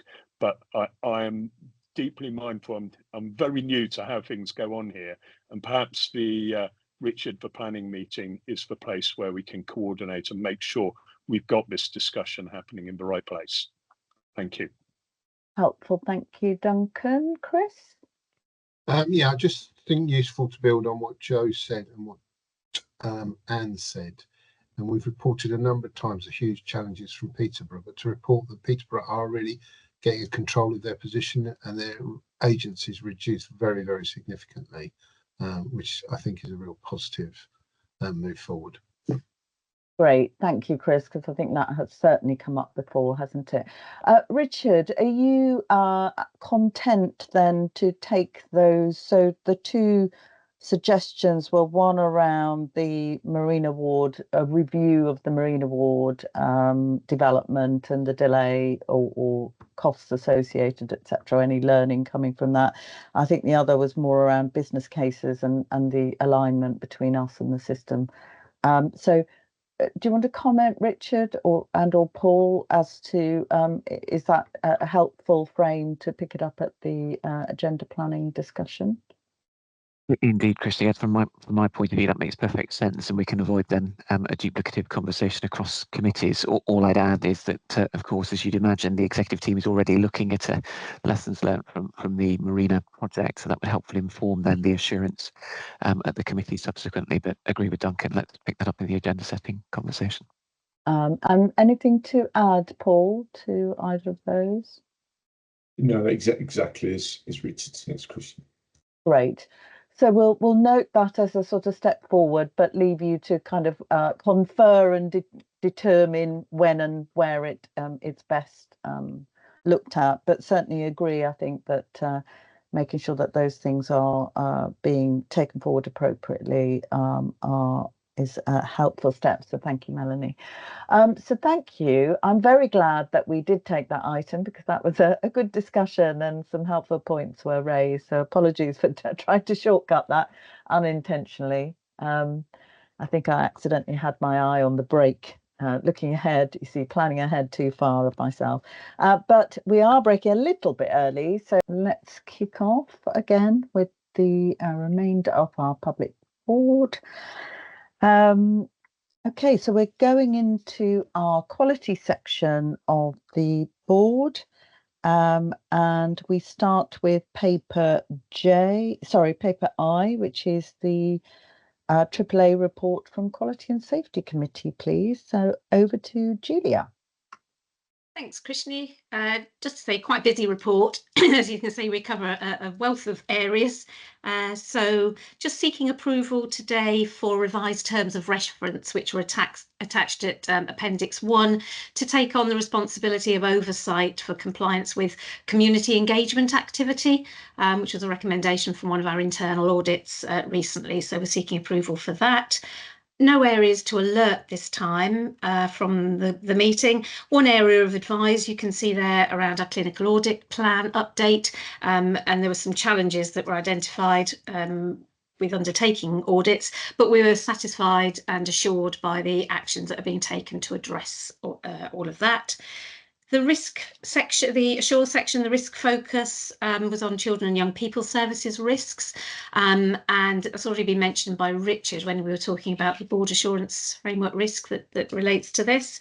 Just to say two things from this, we were assured by the overall management of these risks, but they absolutely are system risks, and that was key message that came through the discussion, because we're part of a wider system dealing with children and young people, and many of the challenges and issues are everybody's challenges and issues. And the other thread that came through this was about collaboration and how essential that is, especially with the focus on prevention going forward. On the summary there, you'll see that we took a detailed view on the waiting lists and the assurance around the different initiatives being offered to people on waiting lists, and we've talked about that in previous sections of the board this morning. So overall, we had confidence in the programmes of work underpinning this, but don't underestimate the amount of work as a system together that we still have to improve outcomes for children and young people. Just another couple of things to note in the Crystal programme update. You'll note that we had a paper around our response to the CQC Nottinghamshire investigations and report. Just to say that we're doing quite a lot of work as an organisation around our community mental health teams at the moment, and we're looking from an assurance perspective through our committee, and we're triangulating the information. We've had recently escalations around one or two of the teams with staffing, other feedback. There's been transformation work around these teams. So we all agreed it'd be a really good focus for the February committee in a few weeks' time to look at community mental health teams in the round, and hopefully that will bring everything together and we can bring you back through the next report the assurance that we receive on that. We've changed to having a supporting information pack. The only reason I put the detail in this time, I won't put it in next time, is because there's an awful lot of national, regional reports that are really important to our work and our assurance around quality and safety. So it just gives you highlights some of those, especially from CQC, that we do consider and we do look at on behalf of the organisation. Couple of last things. I'll just draw you to my AOB note. We have had a freedom to speak up issue raised, again, about one of our community mental health teams, and that's going through due process, and the committee will have oversight of the final response, and we'll bring you again that assurance. But I felt it was important to put you just the update. I've actually received the official summary and I'm assured by the process and evidence seen to date. I felt that was important people heard that today. There were no changes to our BAF risk scoring from the work that we saw and the assurance in the committee. Definitely want to draw your attention to the celebrating outstanding. We see many examples. This is just a tiny snapshot of what we see coming through. So I hope you've had a chance to read that. And then finally, the workshop that we had in November focused on 4 areas. You can read the detail, but we had a very comprehensive session around learning from deaths and inquests, and Linda highlighted the process, and we see the reporting of that through the Safety Committee and then through Quality and Safety Committee. And we mentioned data earlier on in the meeting and data quality. And just to say, from one of the actions, we're looking at improving some of the data around deaths. And we want our mortality data because we want to benchmark that across major pathways, care pathways and disease groups, and that will give us a much richer picture, and it sort of inform us our care going forwards. So that's the summary from Quality and Safety. Sorry, it was a whistle-stop tour with a lot going on, but very happy to take any questions or comments. Thank you, Julia. Very comprehensive report. So really good to note all those updates. So are there any comments or questions? Conscious we do need to approve the change of the terms of reference, but just want to double check whether there are any other comments before we do that. No, everyone happy? So as I said, I mean, I thought it was a really comprehensive report, and I think the Wellbeing in the Woods, which is mentioned as one of the initiatives, I'm pretty sure that was the Dragon's Den. It came out of Dragon's Den, didn't it? Because I saw a video with the a psychiatrist talking about wellbeing in the woods, so which I picked up. Itai? Yes, it was. It's Dr. Hetala Acharya, who's a child and adolescent consultant. Yeah, that's where it came from. Yeah, great. It was a initiative. Yeah. Yeah, so it was just good to connect that, because I happened to see it somewhere, and I thought, oh, this sounds really exciting and fantastic. So and I remember her talking very passionately about the initiative. So so it's good to see that kind of feeding through, really, as part of a range of initiatives that are being explored. So if there are no questions or comments, as I say, really comprehensive and lots of positive assurance, and indeed really good, Julia, I think, given the sort of opportunities clearly around CMHT, that you're taking that as a workshop topic in your next workshop. So we'll look forward to hearing more about that. Is everyone content to approve the change to the terms of reference as highlighted? So we'll take that as yes, so we'll record that approval, and thank you very much for the report. Okay, so we then move on to the patient safety report, which is paper J. Over to you, Linda. Thank you very much, Chair. I will take the report as read. I'd like to highlight to board that this report has been through to the Patient Safety Group, which was previously called Patient Safety Committee, with discussion on all the areas that are reported here.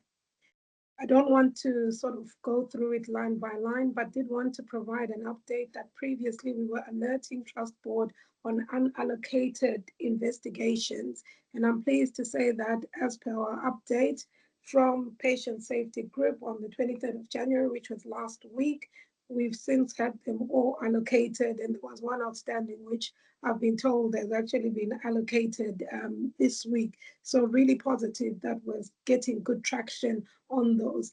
And the allocations are just not allocating to any individual, but obviously we look at the skills, expertise that are required to complete that work.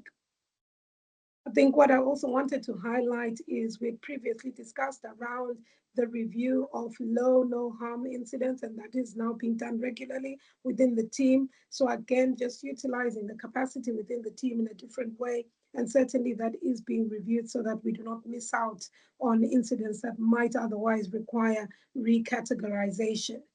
The last bit that I'll just direct the board to is where we are asking you right at the end of the report to just confirm the information that you have read, that you're assured we've had no duty of candor breaches, and that the areas that we've highlighted that we're looking at with regards to our incidents, these are being managed. We've got robust processes in place for our learning, and that we are effecting any action plans following on from that. We've also highlighted that The reports that we present here, there will be further discussion into different areas in Quality and Safety Committee. Thank you, Chair. I'm happy to take any comments or questions. Thank you, Linda. So, Julia, please. Thanks, Linda. So I attend the safety group that Linda's just mentioned, so we had an opportunity to fully scrutinise all the information in the report. But just to add into this, that actually the freedom to speak up issues that have a safety and quality element to them are now being reported through that group and then up to quality and safety, and we received the first report of that. So just to say that it really is maturing, this group, I think, and we do have the opportunity to scrutinise in detail, and we really do. So it's adding just another layer of assurance in, I think. So thank you. Thank you. And I can't see any other questions. I mean, I think it's a very comprehensive report. I think the graphs, etc., are really helpful. I just wanted to raise one question, and I think it sort of looks like it's actually reducing, but violent and or aggressive incidents, I mean, they still look quite, if I'm understanding the charts correctly, the sort of incidents look quite, level of incidents look quite high. And I know I can see a sort of reduction, but I just wondered, it looks like it's reducing over a period of time, but I just wondered, Linda, if you could say a bit more about that, and because we know obviously that has consequences for, and Anne might want to comment as well, but we know that has consequences for our staff as well. I'm sure this is being looked at through the health and safety lens as well, but I thought it might be useful just to get some comments from people around that, because it's always an area of concern, isn't it? Well, clearly, you know, are there things we can do around sort of de-escalating these incidents or preventing these incidents from occurring, but also then the support really available to staff. So just anything that Anne or Linda would like to say. Linda? Yeah, I'd like to come in with regards to these incidents. So thank you for raising this, Chair. What I would like to mention is that we've seen an increase in the incidents reported, not particularly an increase in the incidents themselves. This has been due to the extensive training for our staff, because actually we've got a real good focus on learning and prevention. And where staff don't report the incidents, then actually we can't learn from those. So prior to all this, there was all the work that was done, especially in the mental health inpatient wards, and Anne can come in on that, where we were working with the police so that actually we were reporting the incidents and our staff are kept safe. So previously staff wouldn't report those and say, well, nothing would be done. So some of what we're seeing now is the good culture in reporting. Another issue that we have to recognize and acknowledge is that our services in NHFT have grown. So when we start to talk of our secure services who are also reporting through our DATIX, that will see an increase in incidents. You'll also note that the reporting previously was mainly centered in our inpatient areas, and through the work that has been done through the health and safety group for staff, we've now got increased reporting from our community colleagues. So when we look at this information now, I would like to assure you that the main area of focus will be on the low harm, no harm incidents. So some of those will be the verbal, rather than it's a physical assault. And actually that then supports the work that we do. A lot of these are immediately reviewed through an MDT. So it could be indicator of other things for patients who have otherwise been reported as being violent and or aggressive. So there's a lot of nuances that then come in to the reporting that we see here. But the main focus being, if board can look at the levels of harm, you will see that with regards to those that are moderate to severe, we're actually seeing a decline in those, which is where we want to see ourselves as an organization. Thank you. I'll let other colleagues come in, and certainly Ty can come in and add on the work that our medical colleagues then support around violence and aggression. Thank you, Linda. That's really helpful. Anne? Yeah, I was just going to say that there's lots of work been happening as Linda's described, and the Health and Safety Committee has a subgroup which is particularly around staff safety, where a lot of the granular work happens around this, how we oversight the work with the police, as Linda's spoken about with Operation Cavell, but also we look at maps of where activity is happening, what sort of activity, level of aggression, etc., and then what things we need to put in place to support staff. And the teams have been working really hard at making sure that we understand the full picture by getting that overall coverage of people responding. We also look at things in the community, as Linda said, and it was good when I went out yesterday to see some community nurses looking at lone working devices and how that works, and just all the things that we've been working at in the staff safety team. I'm now seeing when I go out of implementing in much wider than just our wards, but into our community services where we should be. So I'm content that we're getting much more coverage, which is important, and we're also getting much more discussion and problem solving. Some of the reduction that Linda's talked about in the sort of the more moderate activity does relate into our wards, and I think that really goes back to an earlier conversation of the PMVA team's work about how we work on de-escalation, communication, that co-produced consideration of how we might do things differently, and if we do need to restrain, that we're doing it in absolutely the best way. So I think it's a culmination of lots of pieces of work that come together to bring that picture. Thank you, Anne, as well, for adding to that. And I think the important role of the PMVA team, which we've touched on earlier in the session, might be useful, Linda, just to think about whether we can I don't know whether we can do something just to change, refresh the upper and lower levels, the tram lines, because if maybe we're sort of, it's slightly different to the way that particularly the harm level might be useful to illustrate in that, because I think maybe that's sort of almost showing that incident levels have actually been very high, but it's perhaps more normalized now, but in a different way. And I think that's what you're describing, but I'm not an expert on these charts, but I do wonder if we can perhaps just refresh that chart just to show kind of what the more likely levels are, or the more realistic upper and lower limits are that we should be looking at. So I'll leave that with you. Duncan. Yeah, thank you, Linda, for the further explanation. Clearly, as we look at these statistics, in the front of the mind is the impact it's having on the individuals.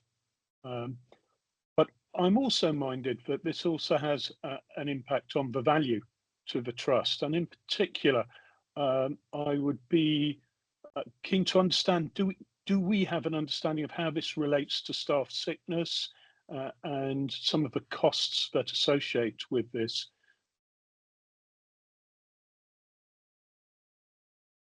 Possibly a question for Linda or Chris.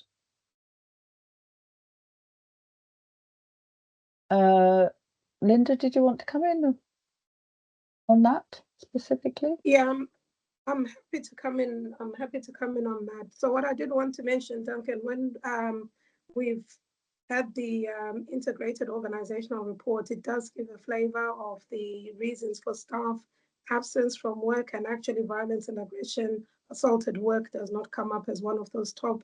And that's when you correlate the information, as I said to you, the moderate to severe harm incidents are very reduced. We do not see as many of those incidents as opposed to the level of the reporting itself. So I've made a note of what Krishna said, that actually we could try and illustrate it better to demonstrate that, yes, good reporting culture, but actually this is the levels of harm and these are the levels of no harm, which means from a safety perspective, we feel assured that we are keeping patients, staff safe. So we can articulate that better, but certainly there is no correlation to those.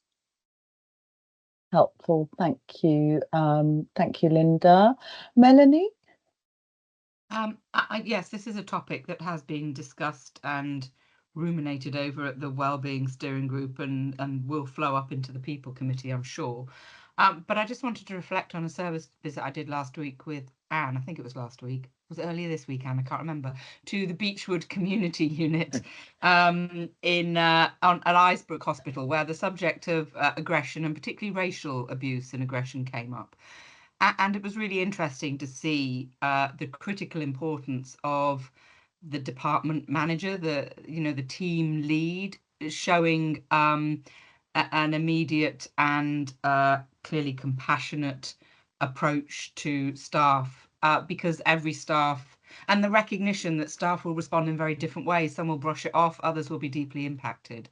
So again, just reflecting on what Linda said, and just the evidence in that particular service visit of a manager who was deeply thinking about how to support staff undergoing that kind of abuse, and how to best individualize the approach for staff, because at that ground level that's really important. Yeah, very important. Thank you, Melanie. Anne, final comment? Yeah, I think that the role of the manager and the wider team is so important in how we what the culture is like in responding and supporting around incidents, and that we try to keep that within sort of the scope of the staff safety group, to say, okay, how are we putting that support out there? What support do managers need to be able to support into their teams? It is absolutely vital. I just wanted to also provide just some information on what happens if there is an injury, that there is a very clear process about how that's reported, escalated, and goes through the Health and Safety Committee up to Quality and Safety. Obviously, there is immediate escalation within the organisation, but the review of that happen. I get a weekly collation of all the incidents that happen, whether they're no injury or there is an injury, and then we have a clear process, and it's clearly documented for the Quality and Safety Committee, so that we can really keep a track of what's happening. So although it's much rarer than and we want it to be that way, we do have a clear process of escalation, sort of practically and formally. Thank you. Well, thank you very much for all the assurance. And I think, Linda, also for the assurance you gave at the beginning around investigations assignment as well. I suspect if you hadn't said that, that might have prompted some questions as well, but helpfully you provided that proactively. So that's really helpful as well to note. So I think it's a very comprehensive report. We've discussed obviously a couple of the areas within it, and perhaps just a little improvement, Linda, just on the way the data is presented. So we're really clear about the harm level, particularly in relation to violence and aggression. But otherwise, overall, I think we take a lot of assurance from the report, and the fact that obviously this is given additional scrutiny at the patient safety group, which Julia's confirmed she also attends and has sight of. So thank you very much for that report. We then take the monitoring workforce safeguards paper, which is paper K, Linda. So back to you, please. Thank you, Krishni. Just to mention that this report is presented to the People Committee. So it will have gone to People Committee prior to coming to this meeting. Just a few things to highlight, just to mention on our alert for the vacancies, which are listed on our vacancy rates. One of the things I do need to say is that with regards to vacancies, some of those we will have bank cover for those areas, and some of those vacancies will be subject to transformations and plans within the teams. So it would be an awfully long report if we started to itemize those line by line, recognizing that we do have areas where we are actively recruiting. With regards to the information on medical vacancies and the trainees, this has been reviewed and looked at. Certainly there's been some moves with some of the medics moving into different areas. So at the time of this report being prepared, that work had not been completed. So it will come back in our next report. I don't want to labor some of the areas that have already been addressed within the integrated organizational report, but just wanted to mention that our work with regards to establishment reviews is ongoing, and we'll be able to report to board on that. We will have information just discussing if there's any sort of concerns that are picked up prior to board, that will go through to People Committee, and certainly if there's any safety issues, those feed into Quality and Safety Committee, but none highlighted so far. So my ask is for board to accept the report and also the assurance that we are managing our workforce safeguards and complying with the requirements that are set for us with regards to the national reporting for Unify. Thank you very much, Linda. Any questions or comments? Julia, please. Thanks, Krishni.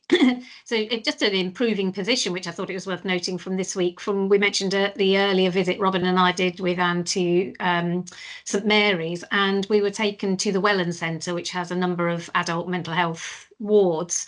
And I went round the wards about a year ago with a matron, and biggest issue was recruitment and people not applying for jobs, huge vacancies.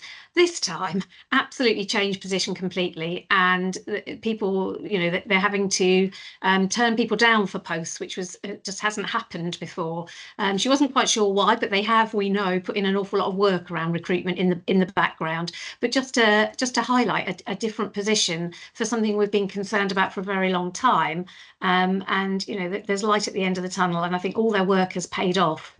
And just wanted to note that. Thanks. Thanks, Julia. Definitely helpful to note that. Joe? Thanks, Linda. Definitely an improving position.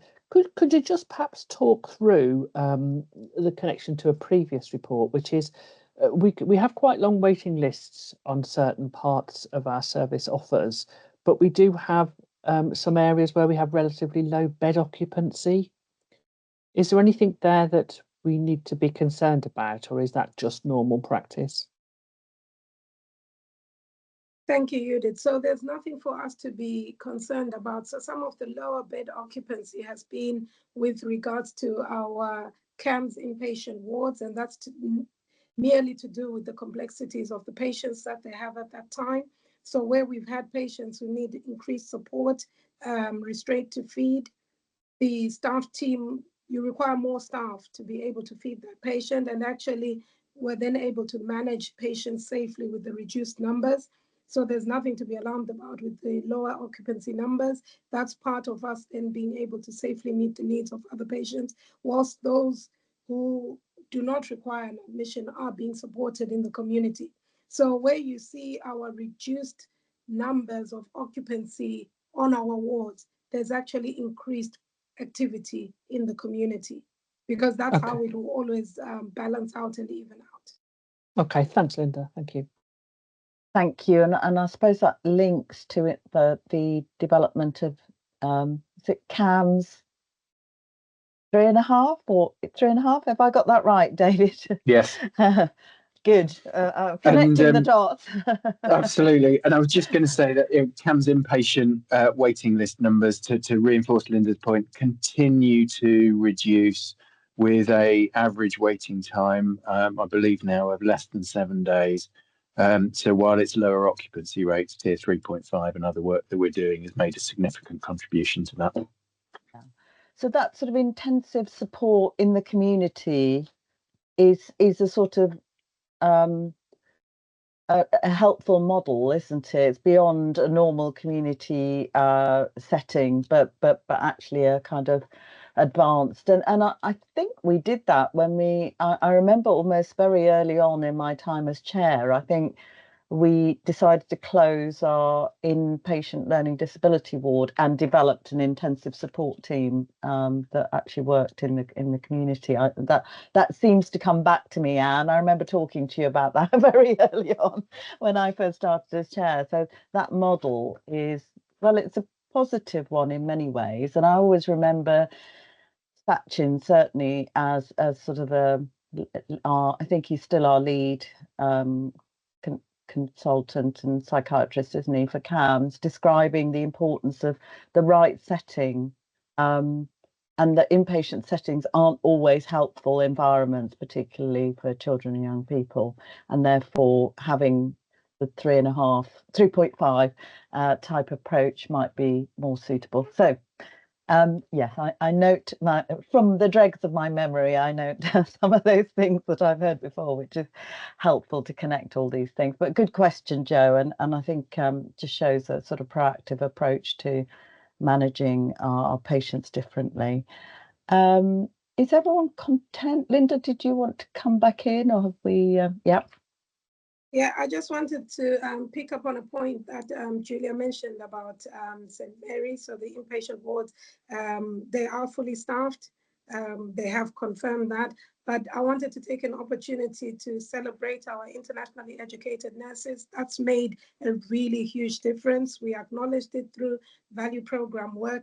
And actually, we've got some shining stars who have come into the organization. And we did have one of the nurses speak at the nursing conference last year, if you remember, Julia, around their experience of coming into the organization. It's also to celebrate the team at the Welland who've been very welcoming and absolutely worked and supported their colleagues. So it's a twofold situation. Once we appoint people coming in, it's how we then look after them so that they thrive in their roles and they do stay with us. So it's one of the things I just wanted to celebrate, to say that our internationally educated nurses have made a difference in the staffing situation at the Welland. Thank you. Thanks, Linda. And also, I think probably worth noting that Heba Kadir, who's part of that support team for internationally educated nurses, talked to us about her experience of sort of the role that she plays as part of the Council of Governors discussion. So it's really helpful to have her on that as a governor, as a staff governor, able to give us that insight directly as well. So thank you very much. So good discussion. Thanks everybody for the contributions and comments. I think we've noted some important points prompted by really good questions from colleagues around the report, and thank you, Linda, for covering those off and indeed for others' contributions to that. So we move on to our people section, and we do have our people committee paper L AAA report. As I mentioned earlier, this is now changed from the Integrated Assurance Committee report to the People Committee AAA in line with the well-led report changes that we made. So over to you, Tim. Thank you, Krishni. Yes, this was our first People Committee on the 19th of December, and I'll take the report as read. First thing, it's not there for the board to approve, but the committee did endorse the pay and progression policy as recommended by Chris. We also, under alert, agency spend report was still there because it had been a deteriorating position in October, but it's important to lag before Paul and Chris both jump on me. There was actually there's a lag in the data here as well. And so there's been good progress since then. So it'd be remiss of me to not mention that good work that's been happening subsequently. It was a trend that was improving, but there were some things that fell into those late reports, which it caused a bit of a bubble in the numbers when we saw it. But since then, there's been an improved position. Regarding the alert, the advices rather on the report, there were two areas. The risk reports on the BAFs 3 and 4. We are assured that the risks are managed, but maintain the risk rating where they were, simply because of the nature of what the content of those risk reports were. And we also maintained the target scores as well. The workforce dashboard, I'm not going to cover anything on agency spend, but sickness was an area that the team are doing a lot of work on, and it was highlighted in the report. And there's some really good work going on. And Chris already touched on appraisals, but actually the mandatory training for sickness, and it comes through later as well in one of the other reports around the work they're doing, good work on sickness. Everything else was under the assure category and is covered in the report. And then finally, just like the other two main committees, Chris and I are just working on the future workshops for the People Committee, which people will be invited to. And there's going to be a fair bit in teaching because people covers almost everything that, well, does everything that we do. And so just making sure everyone has got a base knowledge and then building from there. And that was everything from the report. Thank you very much, Tim. Any comments or questions regarding the report? Thank you. I mean, I thought it was really positive to note the volunteering strategy being received there, and because I think that was an area of discussion that the board had previously about what's our approach to volunteering. So there's some really good work, I think it sounds like, going on in relation to volunteering and encouraging that, and probably something we can also update the governors on in due course, because I know that was an area that they were interested in as well. Judith. Yes, thank you. Apologies for raising my hand late time. I'm sort of scrabbling around a little bit. Tim and Chris, I don't want to steal anybody's thunder, but I think it's really interesting to note that we also discussed having workshops for the People Committee, and also the approach that the committee would want to take, very much led by Chris's suggestion that because issues to do with people, or if I may call it HR, as it's called in most other organisations, everybody always says, oh yes, we understand about HR, but in reality nobody understands about HR. So Chris has been suggesting that it would be really useful for the committee to understand, if you like, the theory and the actual approach that's being used for things like recruitment, which we've already commented under a previous agenda item, so how we've been improving retention rates and recruitment. So I just wanted to add that in. I know they're still being discussed, so again, apologies if I've jumped the gun a little bit here, but it was a very interesting development. Thank you. Thank you. And I do like the change. Someone who was an HR person, I quite like the change on to people, because I think it sort of centres us around a service to the our staff, as opposed to resources, which I've always found a little bit sort of impersonal, but that's a personal thing. So I've welcomed the change to kind of focusing on people, and I think the people promise and everything we do around people will remain, as you've alluded to, Judith, really important, because we know that the vast bulk of everything we're trying to do relies on our people delivering that, and having enough people, and people doing things differently in all those examples. So I think a workshop approach sounds really exciting. Please remember to invite everybody, all board members, if you are going to do that, because I think the opportunity to engage in those discussions, not everyone will be able to attend, but it's always good to have those opportunities. So thank you very much. If there's nothing else, we can move on then to our governance and assurance section. And paper M, which is changes to our constitution, which is a necessary task that we need to consider. Richard, please. Thanks, Christy. Yes, we are seeking a decision from the board this afternoon. Actually, we just ticked over 12 o'clock. Many colleagues around the board table will have been involved in the conversation at the Council of Governors about this issue, so it's worth noting that this has been given due consideration and indeed was supported by the Council of Governors already. So subject to the board's agreement this afternoon, we can then proceed to make the proposed changes. Just by way of brief background, the Council of Governors routinely reviews its own effectiveness, and had identified some long-standing vacancies in the patient and carer governor constituency, recognising that the patient and carer voice is essential to the work of both the council and the trust. The council then sought to consider various different options as to how to deal with the challenge of long-standing vacancies whilst maintaining a strong patient and carer voice. You can see in the paper the options that the council considered, and indeed the Membership and Representation Committee took on the baton to do some of that work for the council. So to cut a long story short, after due consideration, the council were minded to select the option 3, which makes a change to the patient and carer constituency by reducing the overall number of dedicated patients and carer governors, and then increasing the number of public governors from various constituencies, partly because the council recognised that many people in the public constituency are indeed themselves patients and carers.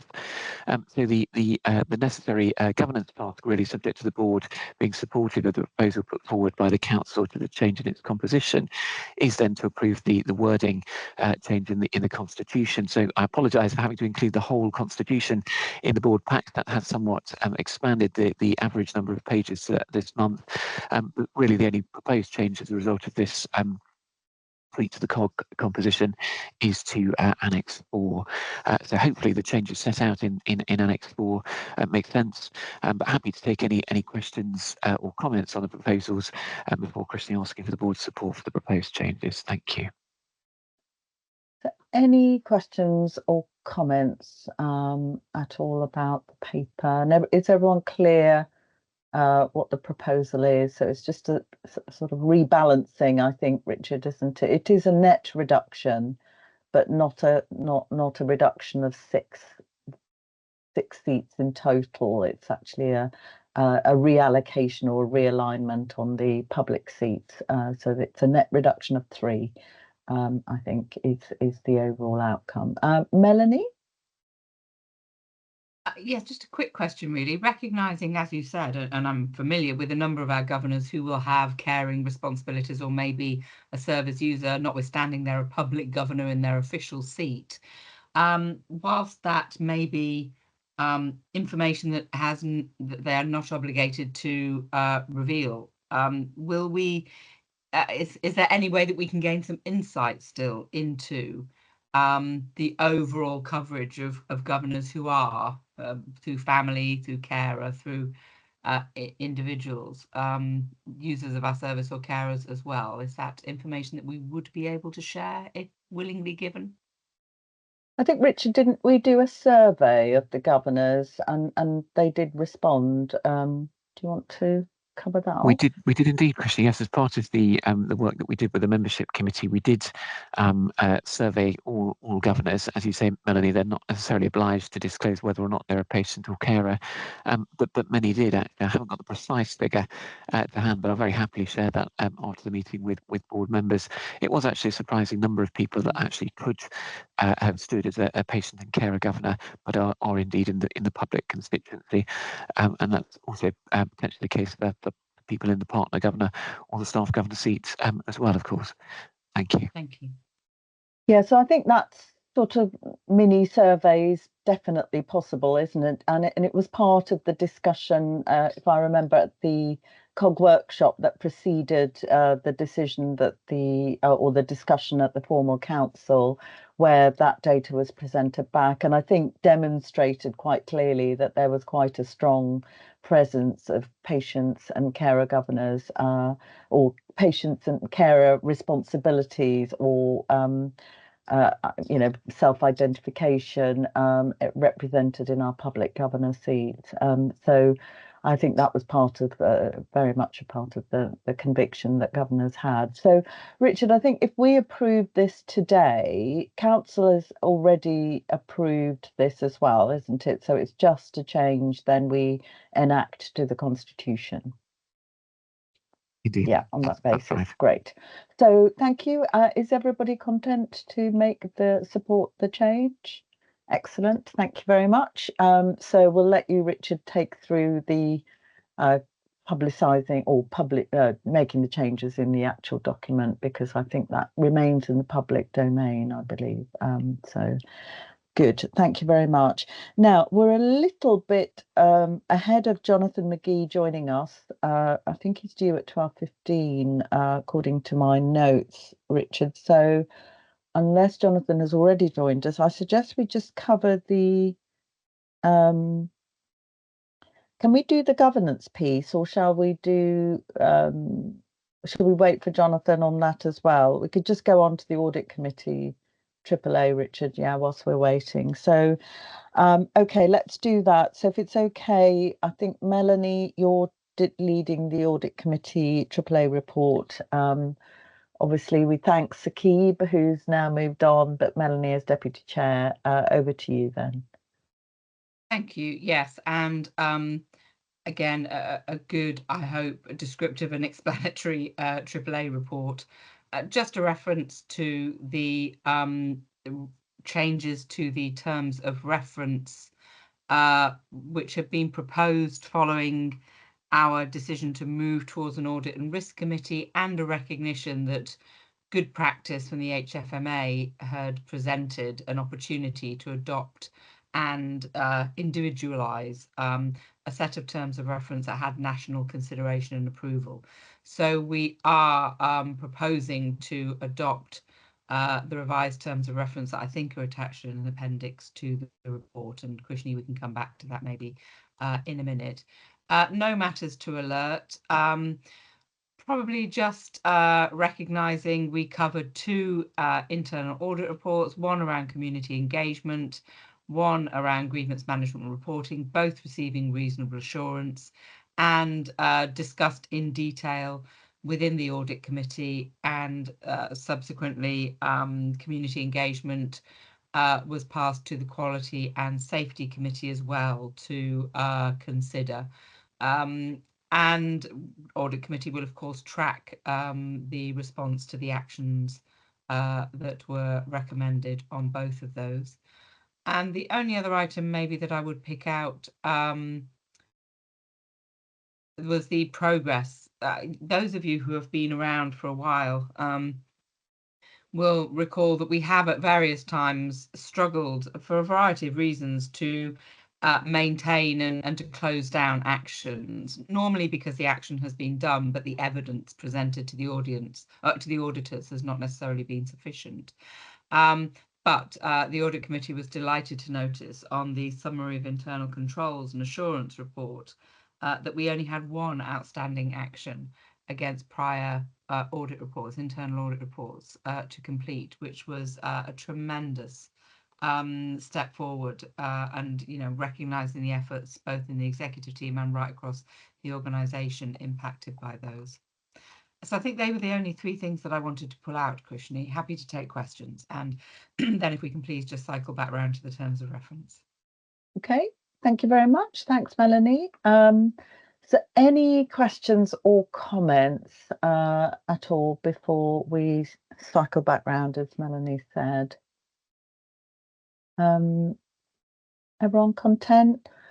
So conscious that Duncan, as the new audit chair as well, that this will be the terms of reference you're taking forward. I mean, I guess the fact that this is actually heavily based on the HFMA's recommended template, adapted obviously to reflect our local identification, etc.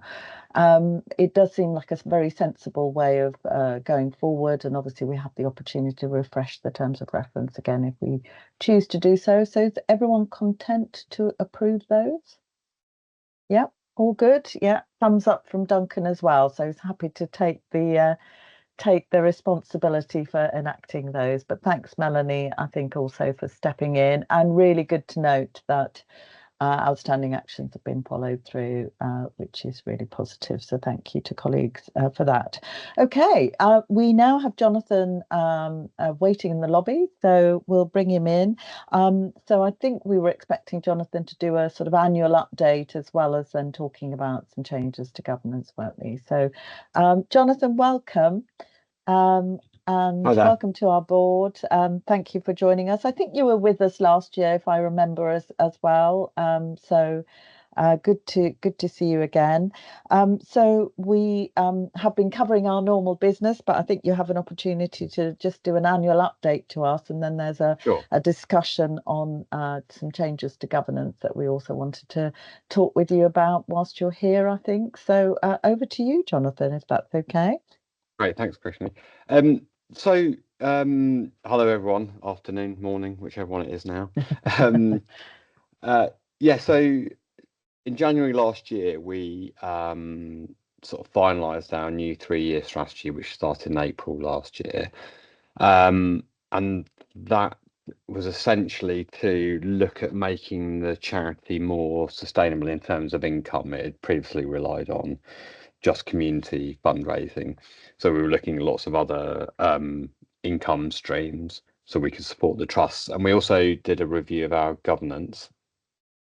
And thanks to Judith for supporting on that. So we've sort of overhauled looking at that and making sure we're really robust going forward for the charity, because we need to, again, we're talking about these new income streams. So little things such as if we're going to do direct mailers, that we're registered with the Information Commission Office, etc. So we're and making sure we've got the right policies and procedures in place, etc. So we've been shoring up our governance on that. And then before I'll talk a little bit more before we come on to some of the governance changes. One of the things that we are doing strategically in order to better support our trust is we're moving away from the several hundred funds we have across the 3 trusts that we support, consolidating them down to a handful of funds, which some of them will be, we're calling spend and close funds. So, for example, all the cancer funds will amalgamate into one cancer fund and look at spending on strategic projects. So there's lots of funds like that. And the reason for consolidating the funds is because we were spending in bitty amounts that weren't necessarily achieving anything meaningful or strategic. It was kind of getting spent, but not necessarily on small things, but also money was just sat in funds not getting spent because out of those hundreds of funds, only a few had lots of money in them. The rest had small amounts. So by amalgamating and consolidating the funds, it means rather than different wards or departments having 100% of not a lot, they could access a small percentage of much bigger pots. So we've been going through that process, working with going through the governance, working with lawyers and Charity Commission to get that in place. And to that end, we also wanted to move away from the trust-based subcommittees to look at how we support the wider NHS across Northamptonshire. And so we've moved away from those old trust-based subcommittees to now thematic subcommittees. So we have a subcommittee for patient pathways, one for enhancing environments, and one for staff wellbeing and development. So I think the patient pathway, having that as a subcommittee across the trust is really important because you want to prevent people going into hospitals in the first place. Mental health and physical health are interlinked. So there's a prevention sort of view of the world there, as well as recovery once people are at the other side. So what we support as a charity crosses the trust and that whole patient pathway. So we wanted to look at things holistically and get learnings from the different trusts as well to input into it. So those new subcommittees will have the committees will have membership from all 3 trusts. That consolidation also means we can benefit NHFT a bit more because we're consolidating the funds. Therefore, there's more cash available to look at projects that will benefit patients beyond the hospitals where the bulk of the money tended to be. And so part of our narrative going forward will be saying help us support healthcare in Northamptonshire, not just in the trusts, and looking at unrestricted income.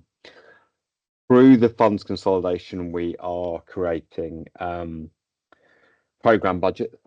So like I said, so that rather than wards having their own amount of money, we'll have these programme budgets. So nominally at the moment, we're looking at a patient pathway budget of about 200k, environments enhancements about 100k, and staff wellbeing about 100k. And that's just based on where we're at the moment, cash flow. Obviously, there's a bit more money, but this is to enable teams from across the trust to just say, I've got an idea, I want to apply and not worry about money.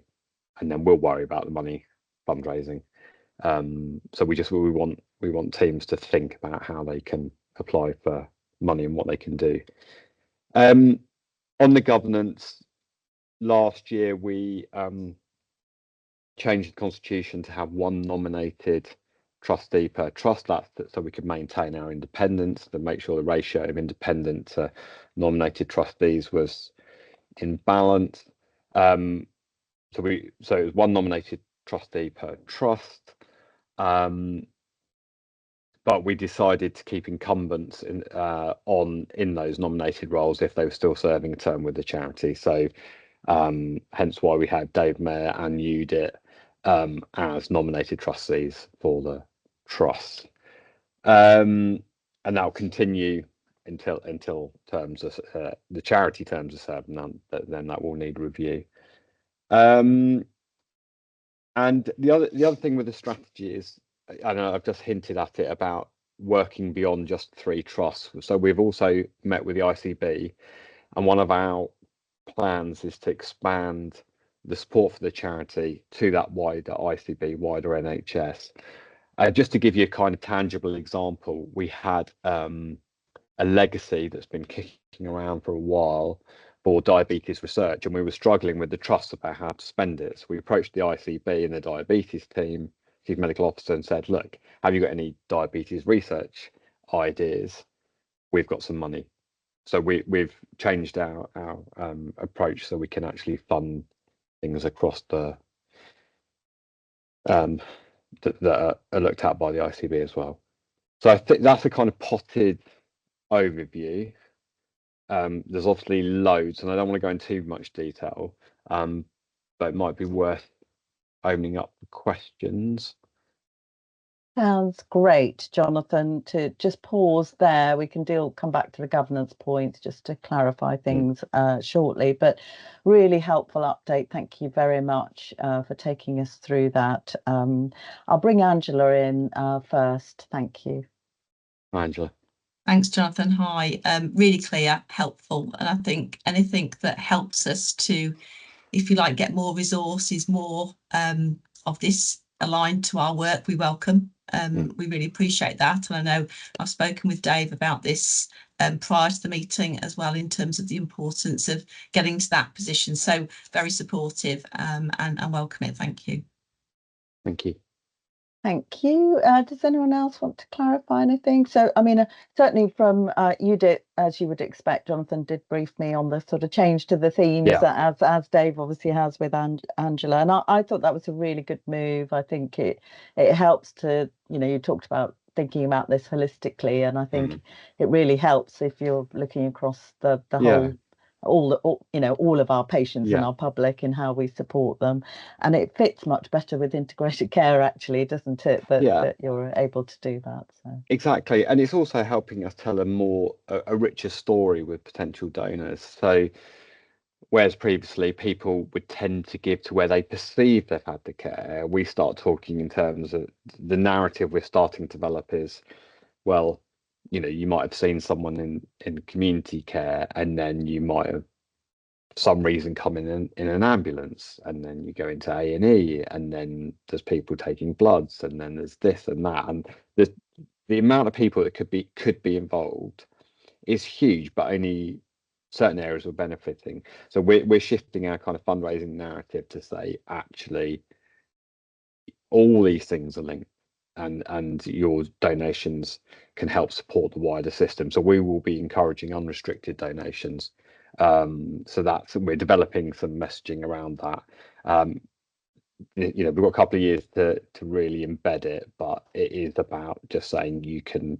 It's a really simple message, actually. It's saying, how will you say thank you for the care you've received? That's it. There's a way, rather than the typical thing of saying, oh, I'm just doing my job. For trust staff, we want people to say, well, actually, we've got a charity. So when people want to say thank you for the care they've received, whichever trust or hospital, clinic, department, surgery, wherever they've had that, we want staff to be able to say, well, actually, we've got a charity. This is the sort of things they fund.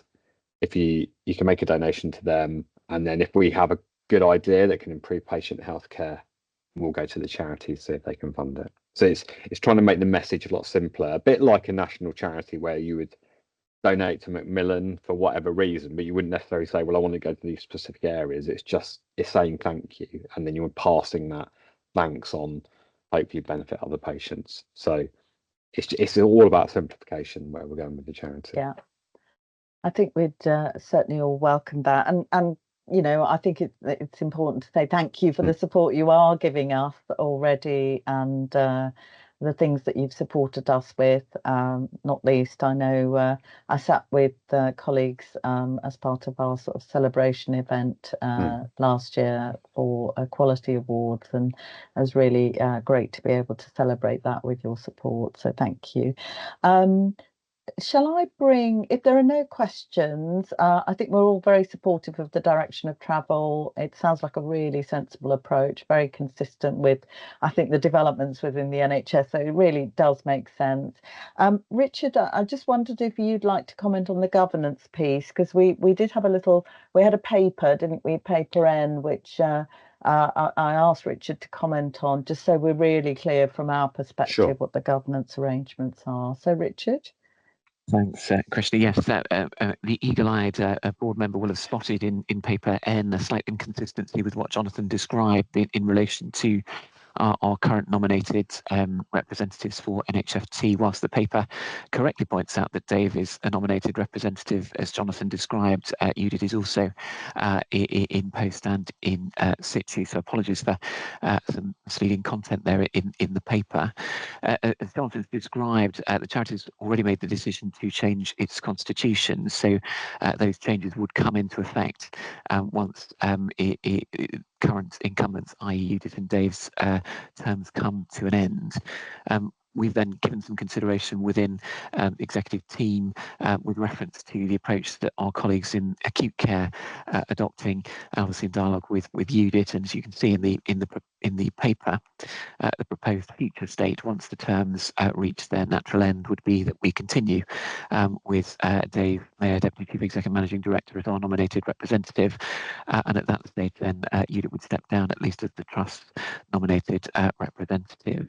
And then what's also in the paper then is consistent with the approach that's being adopted in the acute sector, a proposed deputy arrangement for Dave. And as you can see there, it's me, my capacity of Director of Corporate Governance, that's being recommended to the board, which is, as I mentioned, consistent with UHN. So that would bring us into line with our colleagues in acute care. So also within the paper, you'll see some of the detail that Jonathan's been talking through, helpfully set out together with a copy of the MOU, which we would hope that the board would support. But apologies for the slight issue with the paper, but hopefully that's clear on the current position and indeed what we're then proposing for the future. Thank you.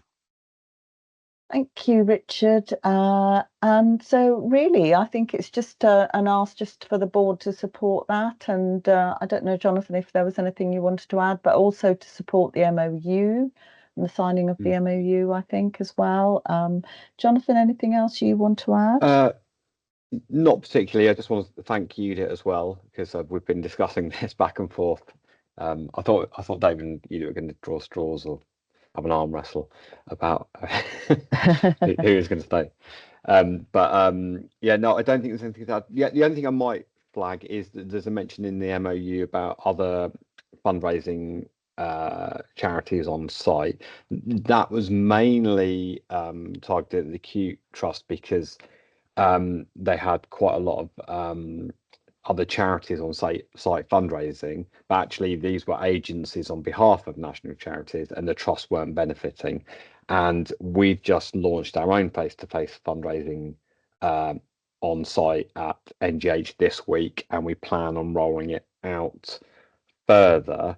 And we've already signed up in the last couple of days about 20 people for the charity to give a direct debit to the charities, and that's why these other charities come on site, because it's really lucrative. But they are all run by agencies, and they make a lot of money. So this is not about stopping other charities per se. It's just where you've got big nationals putting their agencies in.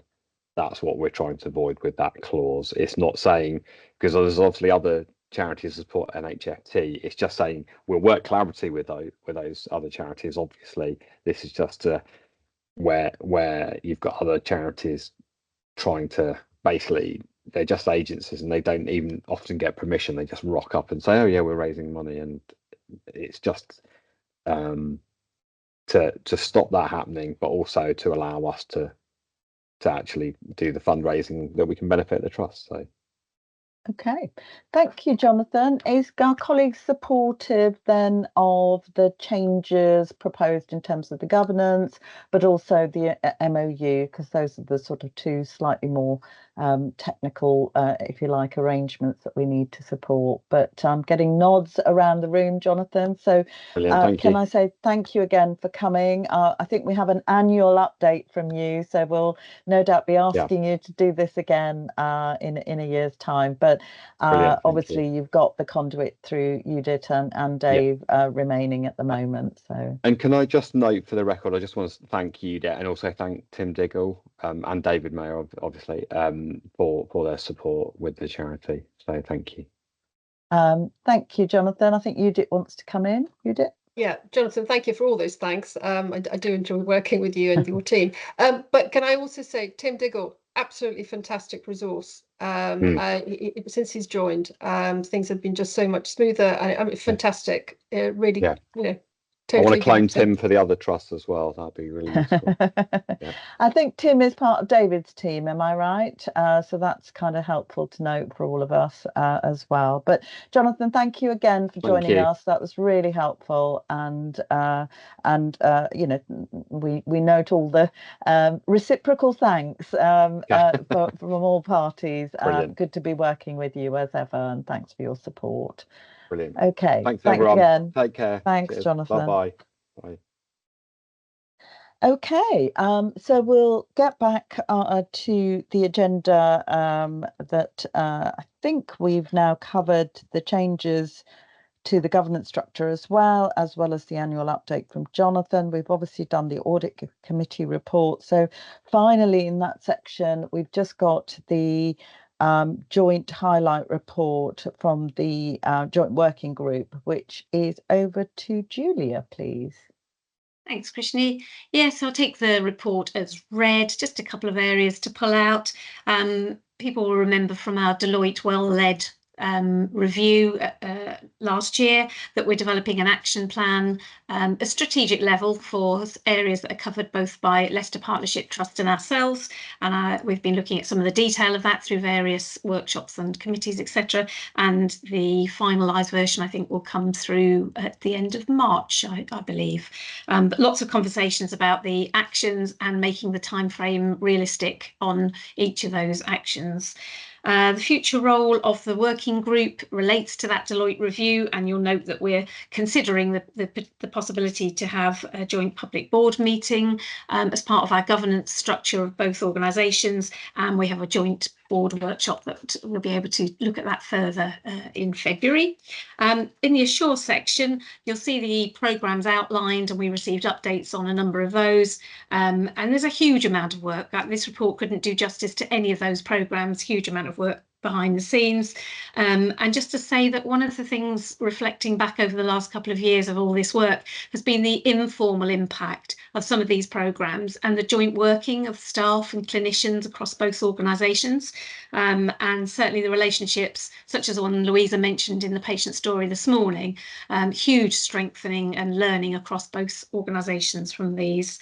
And just finally to say that it's the first time we'd had a full detailed update on our university hospital status joint work programme of work together. Phenomenal amount of work again behind the scenes to work towards this, and we absolutely applauded the work and the intent to get us to that stage. So I don't know if anybody else wants to comment at all, but happy to hand over to others who are there if there's anything to add. Okay, anyone else want to add anything or ask any questions about any of the content? No, okay. So I think the next conversation we're going to be having, as Julia rightly said, we've got our joint workshop, which I think would be really helpful just to kind of continue the conversation. Actually, we helpfully started in December because the half a day many of us spent together with the LPT board was really helpful, and I think and actually it's worth saying, I mean, again, in terms of the connections which are more informal at the moment, but I'm pretty sure Alexander, the chair of the Finance Performance Committee in LPT, recently observed our performance committee at NHFT, and I think colleagues, I know Julia, you are regularly in touch with Josie Spencer, who's also the chair of the Quality and Safety Committee at LPT. So, you know, it's those connections as well, and sharing those experiences. I know as Wellbeing Guardians, Melanie connected previously with Alexandra as well. So we are sharing across a number of in a number of ways, which I think is really helpful, because it allows us to continue to sort of develop our own practice by looking at what colleagues are doing. And there's always good, as we've always said, there's always good things happening everywhere, and it's a great opportunity to share and improve together. So thank you, Julia, and we note that report. So we haven't got any other significant items. We've got the Declaration of Interest Register, which of course is paper Q, is there for noting and for the public record. I would just encourage people to make sure that it's we always keep it up to date, so it's live. And obviously there is the annual review, but just encourage people to continue to do that. Just double check whether there's any other business. Sorry, Duncan? Yeah, forgive me, just on the Declaration of Interests, Richard, I'd probably wrongly assumed that on joining my declarations there, passed on into this, but if we can make sure that I link up with you joining those in. Thank you. Yeah. Thank you, Duncan. Yeah, important point. We might need you to complete some very specific paperwork, but we can pick that up offline just to make sure that it's properly recorded. But thank you, Duncan, for highlighting that. So if there's no other business, we do usually take the opportunity to review how we feel the meeting went today. So if there is any feedback, obviously welcome that. And not to put you on the spot, Duncan, you're welcome to reflect afterwards, but as a new member of the board, always good to hear your reflections, if you have any, about the board meeting today, and indeed from anybody else. So feel free to comment if you wish, Duncan, but don't feel obliged. Do come in. Yeah, first of all, to say a huge thank you to everyone who's provided such a warm welcome to me on joining the team and the board here.